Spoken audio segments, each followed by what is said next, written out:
အဲ့တော့အခုသွားမှာတော့ major united tract infection ပေါ့နော်အဲ့တော့သူ့ရဲ့ anatomy လေးကိုရင်သိရမယ်အဲ့တော့ဒီမှာ test ရှိမယ် test ရဲ့အပေါ်မှာ jaw ပိုးတို့ဟာဒါ epidermis ပေါ့နော်အဲ့တော့ဒီ test ကနေထွက်လာမယ့် sperm တွေကို epidermis ထဲမှာသိမ်းထားမယ်လိုအပ်တယ်ဆိုရင်တော့ဟောဒီ vas deferens ကနေတစ်ဆင့်သူညှစ်ထုတ်ပါပေါ့နော်ညှစ်ထုတ်ရင်ဘယ်ကိုရောက်လဲဆိုရင်ဒီ prostate ထဲကိုဝင်သွားမယ်ပေါ့နော် prostate ထဲကိုဘယ်သူမဝင်ခင်မှာသူဒီဘယ်သူနဲ့ပေါင်းလို့ဆိုရင်Seminal vesicle နဲ့ vas deferens နဲ့နှစ်ခုပေါင်းပြီးတော့ prostate ထဲကိုဝင်တယ်ပေါ့နော် prostate ထဲကိုထိုးဝင်ပြီးတော့ prostate ကိုဖြတ်သွားတယ် prostatic urethra ပေါ့ urethra ဆိုတာရှူရှူပေါက်တဲ့လမ်းကြောင်းเนาะအဲ့ဒီလမ်းကြောင်းတွေကိုဒီ seminal vesicle ရဲ့ vas deferens ပေါင်းပြီးတော့ဝင်သွားတယ်เนาะအဲ့လိုဝင်သွားပြီးဆက်သွားရင်ဒီ prostatic urethra နဲ့ဆက်သွားရင်ဒီမှာ urethra ရောက်မယ် urethra နဲ့အပြင်ကိုထွက်သွားရင် penile urethra ပေါ့เนาะအဲ့ဒီကနေမှဒီအပြင်ကိုရောက်မှာเนาะအဲ့တော့ဒီဘက်ကပုံကိုကြည့်မယ်ဆိုရင်တော့ဒါရှစ်တက်ပုံเนาะဒီအဝါရောင်လေးကတော့ prostate လေးပေါ့နော် prostate ကိုဖြတ်သွားတဲ့ရှူရှူပေါက်တဲ့လမ်းကြောင်းကို prostatic urethra လို့ခေါ်တယ်နော်အဲ့ထဲကိုတို့ဆောနာပြောတဲ့ seminal vesicle က vas deferens နဲ့ပေါင်းပြီးတော့ဝင်တာပေါ့နော်အဲ့တော့ major united tract မှာ prostate ပါတယ်အဲ့ဒီ prostate ရောင်ရမ်းခြင်းကိုစပြောမယ်နော် prostatitis itis itis ဆိုတာရောင်တာပေါ့နော်အဲ့တော့ prostate ရောင်တယ်လို့ပြောချင်ရင်သူ့ရဲ့ definition ဟာငါကြည့်လို့ဒီ prostate ကထွက်တဲ့အရည်ကို microscope အောက်မှာကြည့်လိုက်လို့ microscope အောက်မှာ high power field เนาะ high power field ဆိုတာ microscope မှာသူက4ရှိတယ်10ရှိတယ်40ရှိတယ်เนาะအဲ့ဒီ high power field နောက်ဆုံး power နဲ့ကြည့်လိုက်လို့ WBC တွေ10လုံးဒိုဒီမုံ10လုံးအထက်တွေ့တယ်ဆိုရင် prostate ရောင်းနေပြီလို့ပြောလို့ရတယ်အဲ့တော့တို့တွေက prostate ကထွက်တဲ့အရည်ကိုဘယ်လိုရအောင်ယူမလဲဘယ်လိုယူမလို့ဆိုတော့ transrectal trans ဆိုတာဖြတ်နော် rectal ဆိုတာ rectal နေပြီးတော့ဖြတ်တန်းပြီးတော့ယူမယ်တဲ့ဒီ prostate ကိုလှမ်းပြီးတော့ massage ဆိုတာနှိပ်ပြီးတော့နော်အဲ့တော့ဒီ prostate အရေးဘယ်လိုယူမလဲဆိုရင်ခဏလေးပုံလေးနဲ့ပြနော်အဲ့တော့ prostate ရောင်တဲ့အခါမှာ၄မျိုးရှိတယ်ပေါ့နော်အခုမှ prostate ကစပြီးရောင်ရင် acute bacteria ကြောင့်မလို့ရောင်တာဆိုရင် bacteria prostatitis တကယ်လို့ prostate ရောင်တာကဒီအခုမှမဟုတ်ဘူးတော်လေးကိုကြားနေပြီခဏဖြစ်နေတယ်အဲ့ဒါဆိုရင်တော့နာတာရှည်သွားပြီဆိုရင် chronic bacterial prostatitis နော်တကယ်လို့ chronic bacteria ကြောင့်မဟုတ်ဘူးဒါမှမဟုတ်ရင် bacteria ကိုရှာလို့မတွေ့ဘူးကာချာမွေးကြည့်တဲ့အခါကာချာဆိုတာကကြီးလို့ micro ကတင်ပေးလိုက်မယ်ပိုးကိုမွေးကြည့်တာပေါ့ခွက်ကလေးနဲ့သူကြိုက်တဲ့အစားအစာတွေခွက်လေးတွေကိုထည့်ပြီးတော့ပိုးမွေးကြည့်တယ်မွေးကြည့်လို့မပေါက်ဘူးဆိုရင်လည်း bacterial prostatitis လို့ခေါ်တယ်အဲ့ဒါကိုနောက်ပိုင်းမှာအသေးစိတ်ပြောပြနော်နောက်တစ်ခုကတော့ granulomatous prostatitis granuloma တွေဖြစ်တာ granuloma ဆိုတာဘာလဲနော်အဲ့တော့ granuloma အကြောင်းကို chronic granulomatous inflammation အခန်းမှာတော့ဒီဟာကို granuloma အကြောင်းကိုအသေးစိတ်သင်ထားတယ်နော်အဲ့တော့ဒီ prostate ရောင်တဲ့နေရာမှာ၄မျိုးတွေ့မယ် acute bacteria ရှိမယ် chronic မှာတော့ကာချာမွေးလို့ bacteria ပေါက်ရင် chronic bacteria ကာချာမွေးတဲ့ bacteria ပေါက်မလာဘူး chronic bacteria နောက်တစ်ခုကတော့ granuloma တွေဖြစ်တယ် granulomatous prostatitis အဲ့တော့တို့တွေက prostate ကထွက်တဲ့အရည်ကိုယူမယ်နော်ယူပြီးတော့မှ prostate ရောင်မြောင်ကိုခွဲမှာ microscope အောက်မှာနော် WBC ကောင်း10တက်ကျော်ရင် prostate ရောင်တယ်လို့တို့ကသတ်မှတ်မှာအဲ့တော့ prostate ကထွက်တဲ့အရည်ကိုလိုချင်ရင် transurethral ဆိုတာဒါပဲနော်အဲ့တော့ဒီပုံမှာပြထားတဲ့အတိုင်းလူကိုဒီလိုအနေထားနဲ့ထားမယ်ထားပြီးတာနဲ့သူ့ရဲ့ anus ကိုလက်ညှိုးနဲ့ထိုးမှာနော်ထိုးတဲ့အချိန်မှာအရေးကြီးဆုံးကပါလေအရေးကြီးဆုံးကတော့ငါ့ညီလက်သေးညက်ထားရမယ်နော်လက်သေးညက်ပဲနဲ့သွားမထိုးနဲ့အကုန်ပြဲကုန်အဲ့တော့လက်သေးညက်ထားရမယ်ပြီးရင်ငါ့ညီ water base lubricant ပေါ့နော် lubricant ဒီချောစီတွေနည်းနည်းတုံးအောင် anus ကိုချောစီတွေပုတ်မယ်လက်ညှိုးလေးကိုလည်းနည်းနည်းပုတ်မယ်နော်ပုတ်ပြီးတော့မှလက်တော့ဆုံးနော်လက်ဆွတ်ပြီးတော့မှဒီလက်ညှိုးကိုlubricant လေးနည်းနည်းပုတ်မယ် anus ကိုလည်းပုတ်မယ်ပုတ်ပြီးတာနဲ့ငါညီအင်းဆိုပြီးတော့လက်ညှိုးကြီးနဲ့ထိုးထည့်လိုက်ရမှာမဟုတ်ဘူးနော်အရင်ဆုံးသူကပတ်ဒီငါညီရဲ့လက်ညှိုးရဲ့ဒီပတ်ပြီးရောပြီးပတ်လို့ခေါ်တာပေါ့နော်ဒီအသားလေးနဲ့သူ့ရဲ့ anus ကိုလှမ်းပြီးတော့ထိလိုက်တဲ့အချိန်မှာသူ့ရဲ့ anus ကပထမတော့ contract ဒီကျုံသွားလိမ့်မယ်နော်ကျုံသွားပြီးတော့ခဏနေကြရင်သူကအသားလေး လက်ကလေးနဲ့အသားလေးပေါက်ကလေးနဲ့ဖိထားရင် dilatation လာလိမ့်မယ် index က dilatation လာရင်ငါကြီးရဲ့လက်ညှိုးလေးဝင်သွားလိမ့်မယ်အဲ့တော့ပထမလက်တစ်စစ်လောက်ဝင်ခဏလေးနာအောင်နော်နိုင်နာပြီးတော့နောက်ကလေးကိုနည်းနည်းဆွဲပြီးတော့မှနောက်တဲ့အသားလေးထပ်ပြီးတော့ထိုးလိုက်ရင်ငါကြီးရဲ့လက်2စစ်လောက်ဝင်သွားမယ်နော်အဲ့တော့တို့လက်က3စစ်ရှိလာဆိုတော့ဖြည်းဖြည်းချင်းလေးနောက်ကိုအသားလေးအချိန်ယူပြီးတော့ရှေ့ကိုဆက်ပြီးထိုးသွားရင်လက်တစ်စုံရောက်သွားလိမ့်မယ်အဲ့လိုလက်စုံရောက်သွားပြီဆိုရင်အဖူလေးကိုလိုက်ရှာနော်အဲ့ဒီဖူလေးက prostate ပဲအဲ့တော့အဲ့ဒီ prostate လေးကိုငါကြီးအသားလေးဖိရအောင်အသားလေးနော်ဒါနဲ့မဖိရအောင်အဲ့တော့အသားလေးဖိတဲ့အခါမှာဒီ prostate ကနေပြီးတော့ secretion အရည်လေးတွေကရှူပေါက်တဲ့လမ်းကြောင်း urethra တွေကိုဟောဒီ urethra တွေကိုစိတ်ဝင်သွားနိုင်မယ်စိတ်ဝင်သွားပြီးတော့ငါကြီးရှူပေါက်တဲ့လမ်းကြောင်းကနေတဆင့်အပေါက်ကနေ ဒီ prostate ရဲ့ secretion တွေကထွက်လာနိုင်မယ်အဲ့ဒီနည်းနဲ့ prostatic massage prostate ကိုအသားလေးဖိပေးတာနော်နှိပ်ပေးတာနှိပ်ပေးပြီးတော့အဲ့ဒီကထွက်တဲ့ prostatic secretion ကိုယူတယ်အဲ့ဒီ secretion ကိုမှ microscope အောက်မှာကြည့်တာနော်ကြည့်လိုက်လို့ WBC 10လုံးအထက်ရှိတယ်ဆိုရင် high power ပြီးမှာ WBC 10လုံးအထက်ရှိတယ်ဆိုရင်ဒါ prostate ရောင်နေတယ် prostatitis လို့ပြောလို့ရတယ်အဲ့တော့ဒါ microscope ကြည့်လိုက်ရင်ပုံမှန်ဆိုရင် prostate secretion လေးဟာဟောဒီဘက်ကပုံနော်ဟောဒီဘက်ကပုံလိုမျိုးပဲသူက cell လေးတွေဒါတို့ prostate မှာရှိတဲ့ cell လေးတွေနော်ပြီးရင် urethra cell နည်းနည်းလေးပါမှာပေါ့နော်nuclear တတိလေးနဲ့နော်ဒါ normal တကယ်လို့ဒါသူကရောင်းနေတယ်ဆိုရင် WBC more than 10လို့တို့ပြောထားတယ်ဟောဒီမှာကြည့်ဟောဒီဘက်ကပုံမှာဆိုရင် WBC တွေအများကြီးပဲ nucleus 3ခုပါတဲ့ WBC တွေဆိုတော့ဒါသိကြပြီ neutrophil တွေပေါ့နော်အဲ့တော့ neutrophil တွေအများကြီးပဲရောက်နေတယ်ဆိုရင် acute အဲ့တော့တို့တွေ inflammation မှာတင်ခဲ့ပြီး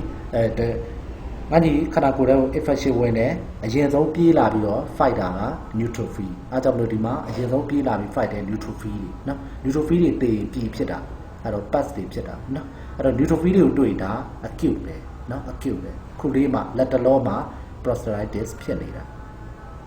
အဲ့တော့တို့တွေက bacteria ကြောင့်လို့ prostate ရောင်တယ် bacteria prostatitis ခုမှဖြစ်တဲ့ acute ထက်ကဖြစ်ရင်လည်းနာတာရှည်သွားရင် chronic အဲ့တော့တို့တွေက acute မှာတော့ဒီများသောအားဖြင့်ဒီနောက်ပိုင်းနော်ဒီနောက်ပိုင်းမှာ acute မှာ prostatic massage မလုပ်တော့ဘာကြောင့်လို့ဆိုတော့တွားပြီးတော့ massage လုပ်လိုက်ရင်ဟောဒီ prostate က secretion တွေက urethra တွေကိုစီးဆင်းလာမှာဆိုတော့ infection က urethra ကိုပြတ်မှာဆိုပြီးတော့ acute prostatitis မှာ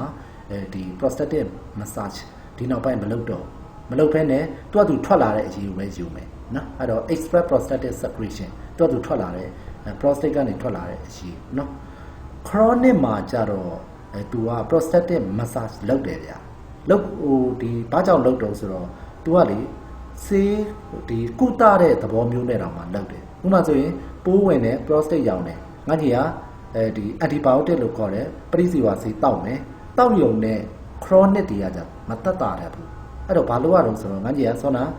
ဒီ massage ပေါ့ transurethral prostatic massage လုပ်ပေးလိုက်ရင်သူက inflammation ကျတယ်ဒီအဒီမားရည်တွေလည်းထွက်သွားပြီးတက်တာတယ်ဆိုပြီးတော့ chronic မှာတော့ massage လည်းလုပ်ရတယ် antibiotic လည်းတောက်ရတယ်acute မှာတော့ဒီ infection ပို့ပြီးတော့ပြန့်သွားမှာဆိုလို့အခက်မသိရင်တွေးကြောတဲ့ဟိုက infection ဝင်သွားပြီးဆိုးဝါးဖြစ်မှာဆိုပြီး prostatic massage ကို acute မှာတော့မလုပ်တော့နော်သူထွက်လာတဲ့ express prostatic secretion ကိုတော့လုပ်တယ်နော်အဲ့တော့ secretion ကိုငါကြီးက bacteria ပေါက်မပေါက် culture မွေးကြည့်မယ်ဆိုရင်ဒါပေါက်လာတယ်ဆိုရင် bacteria ကြောင့်ဖြစ်တယ်ဆိုတာသိကြသွားတာနော်အဲ့တော့တို့တွေက prostate ကထွက်တဲ့အရေးသိကြဖို့ဆိုရင်သူကဒီတခါလေစီးရနေလဲယူတာမျိုးလည်းရှိတယ်နော်နှိပ်ပြီးတော့ဒီ prostate ကို massage ပေးပြီးယူတာလည်းရှိသလိုတခါလေစီးရနေပြီးတော့လည်းယူတယ်စီးရနေယူတဲ့အခါမှာတို့တွေကသေချာလေးယူဖို့လိုတယ်ပေါ့နော်ဘယ်လိုတော့ဆိုတော့တတိယအကြောင်းမှာ first voided tamil urine အဲ့တော့ပထမဆုံးတို့ဒီပုံလေးကိုကြည့်လိုက်ငါကြီးကရှူပေါက်တော့မယ်ဆိုရင်ဒီပုံမှာဆိုရင်ဒါငါကြီးရှူပေါက်တော့မယ်ဆိုရင်ပထမဆုံးထွက်လာတဲ့စီးဒီ bladder ကနေပြီးတော့စီးလာတယ်စီးဆင်းလာပြီးတော့ urethra ကိုဖြတ်မှာအဲ့တော့ပထမဆုံးထွက်တဲ့ဟောဒီအဝါရောင်စီးကဒီ urethra နေရာစီးတွေနော် urine နေအဲ့တော့ပထမ tamil လောက်ကသူက urethra ကဟာတွေ urethra ဟာတွေဖြစ်တဲ့အတွက် prostate ကနေပြီးတော့တေးသေးချာချာမရနိုင်ဘူးပေါ့နော်သူတို့အဲ့လိုတတ်မှတ်တဲ့အတွက်ပထမဆုံးစီးသွားတဲ့ tamil လောက်ဒီ urethra ကဟောဒီ ယူရီသရာယူရင်ဖြစ်နိုင်တဲ့အတွက်တိတ်ပြီးတော့မတုံးဘူးပေါ့နော်အဲ့ဒီမှာလည်းငါကြီး microscope ကြည့်ကြည့်သူက neutrophil တွေတိတ်တွေ့ရမှာမဟုတ်ဘူးဘာဖြစ်လို့လဲဆိုတော့ယူရီသရာရောင်နေတာမဟုတ်တဲ့အတွက်နော်နောက်တစ်ခုအဲ့ဒီကနေမှဆက်ပြီးတော့ယူရင်းကဆက်ပြီးစီးသွားမယ်10 ml ကျော်သွားပြီအဲ့ဒါဆိုရင်တော့ prostate ကလာတဲ့ဟာနော်ဖြစ်နိုင်တယ် prostate ကနေပြီးတော့ prostatic urethra ကိုဖြတ်တန်းလာတဲ့ urine ပေါ့နော်အဲ့ဒီ urine ကိုတော့တို့ကပို့ပြီးလိုချင်တာပေါ့နော်တကယ်လို့အဲ့ဒီကနေပြီးတော့မှဆက်ပြီးတော့ငါညီကစီးကိုဆက်ပေါက်မယ်ဆိုရင်တော့ bladder တွေက urine တွေဆင်းလာပြီနော်အဲ့တော့ပထမဆုံးငါညီကစီးသွားမယ်ဆိုပြီးတော့ပထမဆုံးသွားလိုက်တဲ့စီးကို full stream လို့ခေါ်တယ် FOI4 STIM stream full stream ပေါ့အဲ့တော့ပထမဆုံးပေါက်တဲ့စီးဒီများသောအားဖြင့် urethra နဲ့ဒီ prostate urethra ကိုစီးဆင်းလာတဲ့စီးပေါ့နော်အဲ့တော့ငါကြီးကခဏလေးအောက်ပြီးတော့မှထပ်ပြီးတော့ပေါက်တဲ့စီးကြတော့ midstream urine လို့ခေါ်တယ် MIT midstream ကတော့ဒီ bladder တွေလာတဲ့ urine ပေါ့နော်အဲ့တော့ငါကြီးကအခုကပြဿနာက prostate ကြောင်းနေတာ prostate ကြောင်းနေတာဖြစ်ချင်းကြောင့် urethra ကပထမ terminal urine ကိုလည်းမလိုချင်ဘူး midstream urine ကိုလည်းမလိုချင်ဘူးအဲ့ဒီမှာရှိတဲ့ urine တွေကငါကြီး microscope ကြည့်ရင်လည်း neutrophil တွေအများကြီးတွေ့မှာမဟုတ်ဘူးအဲ့ဒါကိုသူကပြောထားတယ်ရှေ့မှာပြဖက်ရင် first voided terminal ပထမသွားတဲ့ terminal ဒီ urethral urine တွေဖြစ်တယ်ပြီးရင် midstream urine bladder urine ဒီလည်းmidstream urine ကကြတော့ bladder လာတဲ့ urine အဲ့ဒီ urine အဲ့ဒီဒီ urine တွေဒီငါကြီး microscope အောက်ကြည့်ရင်neutrophil တိတ်ပြီးတော့တွေ့မှာမဟုတ်ဘူးအဲ့တော့တို့တွေကယူကျင်တယ်ဆိုရင် prostate နော် prostate ကိုကနေမှ secretion ထွက်လာတဲ့အရေးပါတဲ့ urine ကတော့အကောင်းဆုံးနော်နောက်တစ်ခုကကျတော့ abacterial prostatitis abacterial ဆိုတဲ့စကားလုံး bacteria ကမတွေ့ဘူးဘယ်အခါမှာတော့ဆိုတော့ပထမဆုံးအကြောင်းမှာ negative for bacterial growth ဆို culture အဲ့တော့ culture မွေးကြည့်တယ် bacteria မပေါက်လာဘူးမတွေ့ဘူးဆိုရင် abacterial prostatitis လို့ခေါ်တယ်အဲ့တော့ bacterial prostatitis နဲ့ abacterial prostatitis နော်ဒါပေမဲ့ငါကြီးက abacterial prostatitis မှာအကောင်မွေးကြည့်တော့အကောင်သာမပေါက်တာ microscope အောက်မှာကြည့်တော့က neutrophil ဒါမှမဟုတ် WBC က more than 10ဆိုရင်သူက prostatitis လို့ပြောလို့ရတယ်အားကြောင့်မလို့ evidence of prostatic inflammation တော့ရှိတယ်တဲ့အဲ့တော့ prostate ရောင်တဲ့ evidence ရှိတယ်တတိယပြပြောရင် WBC 10လုံးအထက်တော့တွေ့တယ်ဒါပေမဲ့ပိုးမွေးကြည့်တော့ပိုးပေါက်မလာရင် abacterial prostatitis အဲ့တော့ဒါပိုးမွေးတယ်ဆိုတာဒါပါပဲเนาะငါကြီးရဲ့ urine ကိုသူကဒီဟွာလေးနဲ့ဂုံးလေးနဲ့ပေါ့เนาะဂုံးလေးနဲ့ urine ကိုတို့ပြီးတော့ကာချာကွက်ပေါ်မှာurine ကိုတို့လိုက်တယ်เนาะတို့လိုက်တဲ့အခါမှာပိုးရှိတယ်ဆိုရင်နောက်ရက်တွေကြတော့ပိုးကအခုလိုဒုတိယပုံလို့ပိုးတွေပေါက်เนาะဒီမှာဆိုရင် STIP strep တွေပေါက်တဲ့ပုံစံเนาะကြည့်ထားပါတော့အဲ့တော့ acute ကြောင့်စပြောအောင် acute bacterial prostatitis acute လို့ပြောတဲ့အတွက်ဒါ bacteria ခုမှဝင်တယ်လက်တလုံးမှာဖြစ်နေတယ်အဲ့တော့ bacteria ဝင်ပြီဆိုရင်ငါးညီခန္ဓာကိုယ်ကနေအရင်ဆုံးပြန်တိုက်တာ neutrophil ဖြစ်တဲ့အတွက် neutrophil တွေကချမယ်ပြီးရင်တေးမယ်တေးပြီးဖြစ်မယ်အဲ့ဒါကြောင့်မလို့ acute focal or diffuse separated ဆိုတာပြည်တွေဖြစ်တာနော်တနေရာထဲမှာဖြစ်ရင် focal နေရာစုံမှာဖြစ်နေရဆိုရင် diffuse inflammation ဘယ်မှာတော့ prostate ကအဲ့ဆိုရင်ငါကြီးက bacteria ကြောင့်မလို့ဖြစ်တယ်ဆိုတာသိသွားပြီနော်ဒီတော့ပြည်တွေထွက်လာတယ်ပြည်တွေတွေ့တယ်ဆိုရင်ဒါ neutrophil တွေတေးတာ neutrophil တွေတေးတယ်ဆိုကြတဲ့ neutrophil က bacteria ကိုပဲတိုက်တာဟုတ်အဲ့တော့ bacteria ကိုအဓိကအရင်ဆုံးပြေးတိုက်တာဟုတ်အဲ့တော့ bacterial cause ဖြစ်ရမယ်ဆိုပြီးတော့ငါကြီးက causes ထဲမှာ E. coli အထူးသဖြင့် E. coli နော် E. coli နောက်တစ်ခုကတော့ other gram negative ROS တွေလည်းဖြစ်နိုင်တယ် Enterococci ဥဝလာတဲ့ကောင်တွေ Staphylococci က skin ကနေပြီးတော့အဓိကလာတဲ့ကောင်အဲ့တော့ညီကသတိထားမိလားဥဝလာတဲ့ကောင်တွေဒီ prostate ကိုဥမာနေတဲ့ကောင်တွေက prostate ကိုရောင်စီတယ်အဲ့တော့အဲ့ဒါဘလို့ကြောင့်ဖြစ်တော့ငါကြီးတကယ်လို့နော်ဒီငါကြီးချူချူပေါက်တဲ့လမ်းကြောင်းရဲ့နောက်မှာ anus ရှိတာဘူးเนาะငါကြီးညက်ပတ်တယ်เนาะအခက်မသိရင်အဲ့ဒီကဒီပိုးတွေကရှေ့ urethra ကိုဝင်လာတတ်တယ်အဲ့ဒီကနေတစ်ဆင့် prostate ကိုရောက်ရင် prostate ရောင်တတ်တယ်เนาะအဲ့ဒါမျိုးတွေကြောင့်ဖြစ်တတ်တယ်အားကြောင့် GI အကောင်တွေက prostate ရောင်တဲ့ထဲမှာ causes အနေနဲ့ပါနေတာเนาะယောဂဘလို့ဖြစ်တာလဲဘလို့ဖြစ်တာအောင်ဆိုတော့ဒုစောနာပြောခဲ့ပြီငန်းကြီးရဲ့နော်ငန်းကြီးကမတန်ရှင်းလို့ပဲဖြစ်ဖြစ်ညစ်ပတ်လို့ပဲဖြစ်ဖြစ် anus ကအညစ်အကြေးတွေကအခက်မသိရင် urethra ကိုရောက်မယ်အဲ့ဒီကနေတစ်ဆင့် prostate ကိုရောက်ပြီးတော့တယ် prostate ရောင်တတ်တယ်နော်ဒါမှမဟုတ်ရင်လည်းဟောဒီ anatomy လေးကိုကြည့်လိုက်ဟောဒီမှာ bladder ရှိတယ် bladder တွေကပိုးက အခက်ဒီငန်းကြီးက bladder ထဲမှာပိုးရှိတယ်ဆိုကြပါစို့အဲ့ဒီကပိုးက prostate ကိုလည်းရောက်လာနိုင်တယ်ဒါမှမဟုတ်ရင်အောက်က urethra နေလည်း prostate ကိုရောက်လာနိုင်တယ်အဲ့တော့ prostate ထဲကိုဝင်လာတာကို intraprostatic reflex လို့ခေါ်တယ်နော်ဘယ်ကနေလာတာတော့ urethra နေလည်းလာနိုင်တယ်ဒါမှမဟုတ်ရင် urinary bladder နေလည်းလာနိုင်တယ်ဒါကတော့အတွေ့အများဆုံးဒီ prostate ကိုပိုးဘယ်လိုရောက်တော့ဆိုရင်အဲ့ဒီနည်းနဲ့ရောက်တယ်နောက်ထပ်ရှားရှားပါးပါးပေါ့ occasionally ဒီ prostate ကိုပိုးဘယ်လိုရောက်နိုင်လို့ဆိုရင် blood ကနေရောက်လာတာ blood ကနေဘယ်လိုရောက်လာလို့ဆိုရင် from distant foci of infection distant ဆိုတာအဝေးရနေပြီးတော့ပိုးကသွေးရနေတစ်ဆင့် prostate ကိုရောက်လာဆိုကြပါစို့ငါညီကတန်ရှင်းပါဇက်တွေပါတန်ရှင်းမလုပ်ဘူးသွားလည်းမတိုက်ဘူးเนาะဒါမှမဟုတ်ရင်သွားနှုတ်တယ်ဒါမဲ့လည်းညစ်ပတ်တယ်အဲ့တော့ဒီသွားအပေါက်တွေအကျိုးတွေအပဲ့တွေကနေပြီးတော့ပိုးကဝင်လာတာအဲ့ဒီပိုးကသွေးထဲကိုရောက်မယ်သွေးထဲကနေတစ်ဆင့်အခက်မသိရင်သူက bladder prostate ထိရောက်လာတယ်အဲ့တော့ဒါသွေးရနေပြီးတော့ပြန်လာထိုနည်းတစ်ကောက်မဲ့ limb ကနေလည်းဥပမာဆိုရင်ညီငယ်ခြေထောက်တန်ဆူးတယ် limb jaw တွေတဲကို infection ဝင်တယ်စသဖြင့်ပေါ့အဲ့ဒီကနေတစ်ဆင့်ငါကြီးကသွေးထဲကိုရောက်တယ်သွေးထဲကနေပြီးတော့ prostate ကိုရောက်လာနိုင်တယ်ဒီရောက်တဲ့နည်း lympho hematogenous route လမ်းကြောင်းကတော့ရှားပါတယ်နော်များသောအားဖြင့် prostate ကိုပိုးရောက်တာ bladder ကနေလာမလား urethra ကနေလာမလားနော်တခါတလေတဲ့ prostate စီကိုprostate ကြီးရောင်ကိုင်းသွားတာဘာကြောင့်ဖြစ်နိုင်လို့ဆိုတော့ sometime surgical manipulation surgery လုပ်ရင်းနဲ့ဟာဘလို့ surgery လဲ catheterization catheter ထည့်တာအဲ့တော့တို့တွေဒီပုံကြည့်ဒီပုံမှာဒါ CH ကလေးပေါ့နော် CH ကလေးတချို့လူတွေကြတော့ bladder တဲ့ဒီစီးမပေါက်နိုင်တဲ့လူနာတွေမှာ bladder တဲ့ကိုစီးပိုက်ထည့်အဲ့ဒါကို catheterization လို့ခေါ်တာနော်အဲ့တော့ဒီမှာစီးပိုက်ကလေးကိုစီးလမ်းကြောင်းကနေတစ်ဆင့်ထည့်လိုက်တယ်ထည့်ပြီးတော့ bladder တဲ့ကိုရောက်သွားတဲ့အခါမှာသူကဒီပိုက်ကလေးရဲ့ဒီဘက်ကနေပြီးလေထိုးလိုက်တော့အစပိုက်ကဒီလိုဖောင်းဖောင်းလေးထိတ်ကဖောင်းဖောင်းလေးပုံဘူးလေထိုးလိုက်တော့မှဟောဒီကောင်ဖောင်းပြီးတော့ငန်းကြီးရဲ့စီးပိုက်ကပြုတ်မကြတော့အဖောင်းလေးနော်အဲ့ဒါ catheterization လုပ်တယ်လို့ခေါ်တယ်ဒါမျိုးလုပ်ရင်းနဲ့လည်းအခက်မသိပိုးဝင်တတ်တယ် prostate ကိုဖြတ်တန်းပြီးတော့သူကသွားရတာဖြစ်ခြင်းကြောင့် prostate ရှောင်တတ်တယ်နောက်တစ်ခုက cystoscopy scope ဆိုတာကြည့်တာ cysto ဆိုတာ bladder ကိုပြောတာနော် bladder လေးကိုကြည့်တာဆိုကြပါစို့ bladder မှာကင်ဆာတွေရှိနေသလား bladder ကြီးရောင်ရမ်းနေသလားဆိုပြီးတော့ဟောဒီမှာ scope ကြီးနဲ့တွေ့လား scope နဲ့သူကထိုးပြီးကြည့်တာအဲ့တော့ဒီလိုထိုးတဲ့အချိန်မှာ prostate ကိုလည်းသွားပြီးထိပြီးတဲ့အခါမျိုးမှာ prostate ရောင်တတ်တယ်နောက်တစ်ခုကတော့ urethral dilatation urethra ရှူးရှူးပေါက်တဲ့လမ်းကြောင်းကိုချဲ့ရတာ dilatation နော်အခက်မသိဘူးသူကစီးသွားတဲ့လမ်းကြောင်းကျင်းနေတယ်အဲ့မျိုးဆိုတို့တွေကချဲ့ရတယ်ချဲ့ဟောဒီဘက်မှာချဲ့တဲ့ပစ္စည်းတွေသူကအသေးဆုံး site ကနေအရင်ထည့်ရတယ်နော်ရှူးပေါက်တဲ့ငန်းကြီးရဲ့ရှူးပေါက်တဲ့လမ်းကြောင်းကိုအသေးဆုံး site ကနေထည့်တယ်ပြန်ထုတ်တယ်ပြီးရင်နည်းနည်းကြီးတဲ့ site ထည့်တယ်ပြန်ထုတ်တယ်နည်းနည်းကြီးတဲ့ site ထည့်တယ်အဲ့လိုမျိုး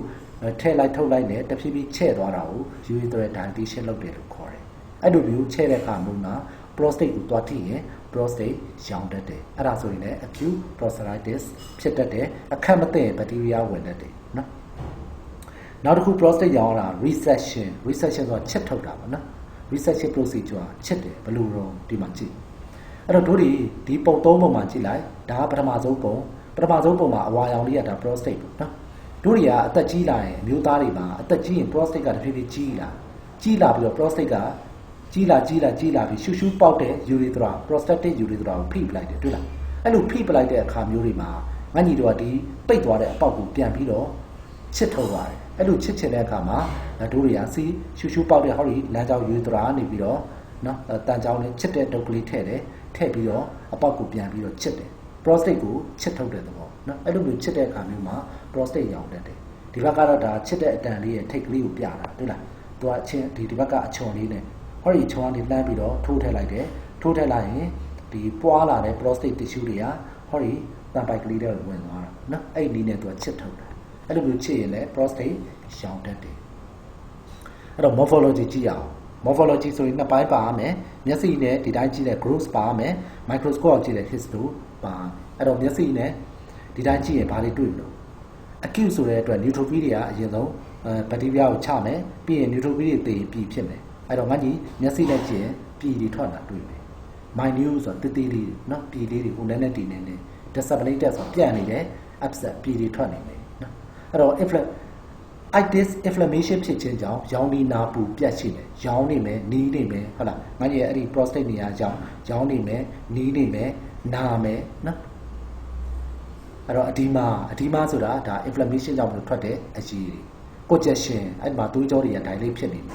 inflammation ဆိုရင် vaso dilatation ရှိတဲ့အတွက်အဲ့ဒီမှာသွေးတွေနဲ့ congestion ဖြစ်နေတယ် boggy ပွားရောင်းဖြစ်နေတယ်နော်ရောင်နေတာရောင်နီနာပူ separation ပြည်တွေတွေ့မယ် gland တစ်ခုလုံးပါနော်အဲ့တော့ငါညကင်ကြည့် soft spongy ပွားရောင်းခပ်ပြောနော် gland ရတော့ကြီးနေတယ် microscope အောင်ကြည့်ဘာတွေမြင်မလို့တစ်ခုပဲကြည့်မယ် microscope အောင်ကြည့်လိုက်တာနဲ့ neutrophil တွေအများကြီးဖြစ်နေလိမ့်မယ်အဲ့တော့ဒုတိယအကြောင်း leukocytic infiltrate leukocyte WBC အများကြီးဝင်နေမယ်အထူးသဖြင့် WBC ပါဘယ် WBC လို့ဆိုရင် neutrophil increase elaboration of prostatic secretion prostate ကနေ secretion တွေလည်းအများကြီးထွက်နေမယ်အဲ့ဒါအဒီမားရည်တွေနော်အဒီမားရည်အဲ့တော့ microscope အောင်ကြည့်ရင် neutrophil တွေအဓိကတွေ့မယ် within the glandular space gland တွေမှာသူတို့တွေအများကြီးပဲအဲ့တော့ prostate ကိုတိဆောက်ထားတာ glands တွေနဲ့တိဆောက်ထားတာဆိုတော့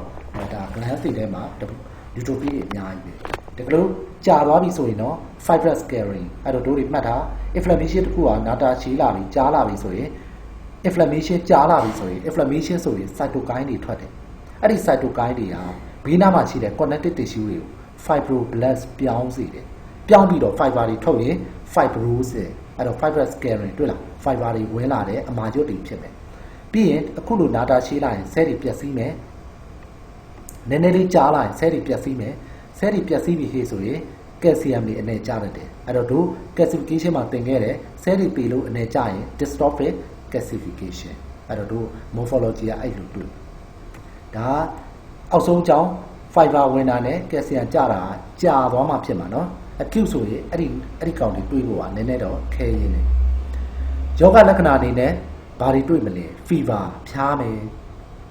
အဲ့တော့ရောင်ရင် inflammation ဖြစ်ရင် interleukin 1တွေထွက်မှာပဲအဲ့ဒါ immune cells တွေကထွက်တာအဲ့ဒီ interleukin 1ကြောင့်လို့ငန်းကြီးဖျားတာဟုတ်နော်အဲ့တော့ဖျားတာကဘာကြောင့်လို့အသေးစိတ်ပြောဆိုရင်အဲ့ဒီ interleukin 1တွေကိုပိုင်ယိုဂျင်လို့ခေါ်တယ်ပိုင်ယိုဆိုတာပူတာ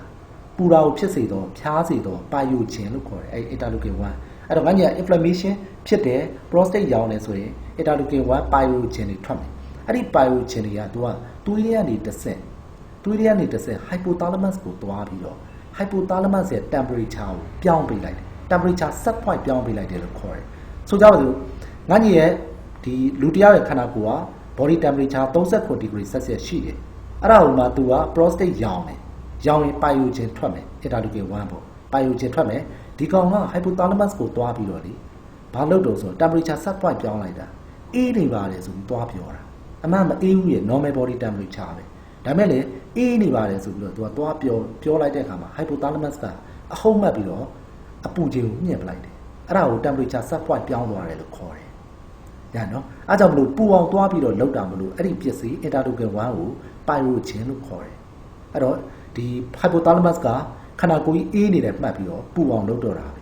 ပူအောင်လုပ်တဲ့နေနှစ်နည်းရှိတယ်နံပါတ်1က muscle contraction ငါကြီးရဲ့ကြွက်သားတွေကို contraction လုပ်လိုက်တာနံပါတ်2က vasoconstriction အဲ့တော့ vasoconstrict လုပ်လိုက်တယ်ပထမတော့ muscle တွေကို contract လုပ်တယ် muscle တွေကို contract လုပ်ရင် muscle တွေကအပူ heat ထွက်လာတယ် heat ထွက်လာပြီးတော့ခန္ဓာကိုယ်ပူစေတယ်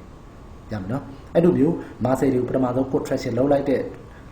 ကို chill လို့ခေါ်တယ် chill ဆိုတာအေးသွားတာဘာလို့အေးတာအောင်ဆိုတော့ငါကြီးရဲ့ pyogen ကအေးနေပါတယ်ဆိုပြီးတော့ hypothalamus ကိုလိန်ပြောလိုက်တဲ့အတွက် hypothalamus ကအေးနေတယ်မှတ်ပြီးတော့ပူအောင်လုပ်ပလိုက်တာအဲ့တော့အေးနေပါတယ်လို့ထင်သွားတဲ့အချိန်လေးကို chills လို့ခေါ်တယ်အဲ့လိုအေးနေတယ်ထင်ပြီးပူအောင်လုပ်တဲ့အခါမှာနှစ်နည်းနဲ့လုပ်တယ် muscle contraction ရဲ့ vasoconstriction အဲ့လိုအေးပြီးတော့မှ muscle လေး contraction စဖြစ်တဲ့အခါ chill လို့တို့ကသုံးတာ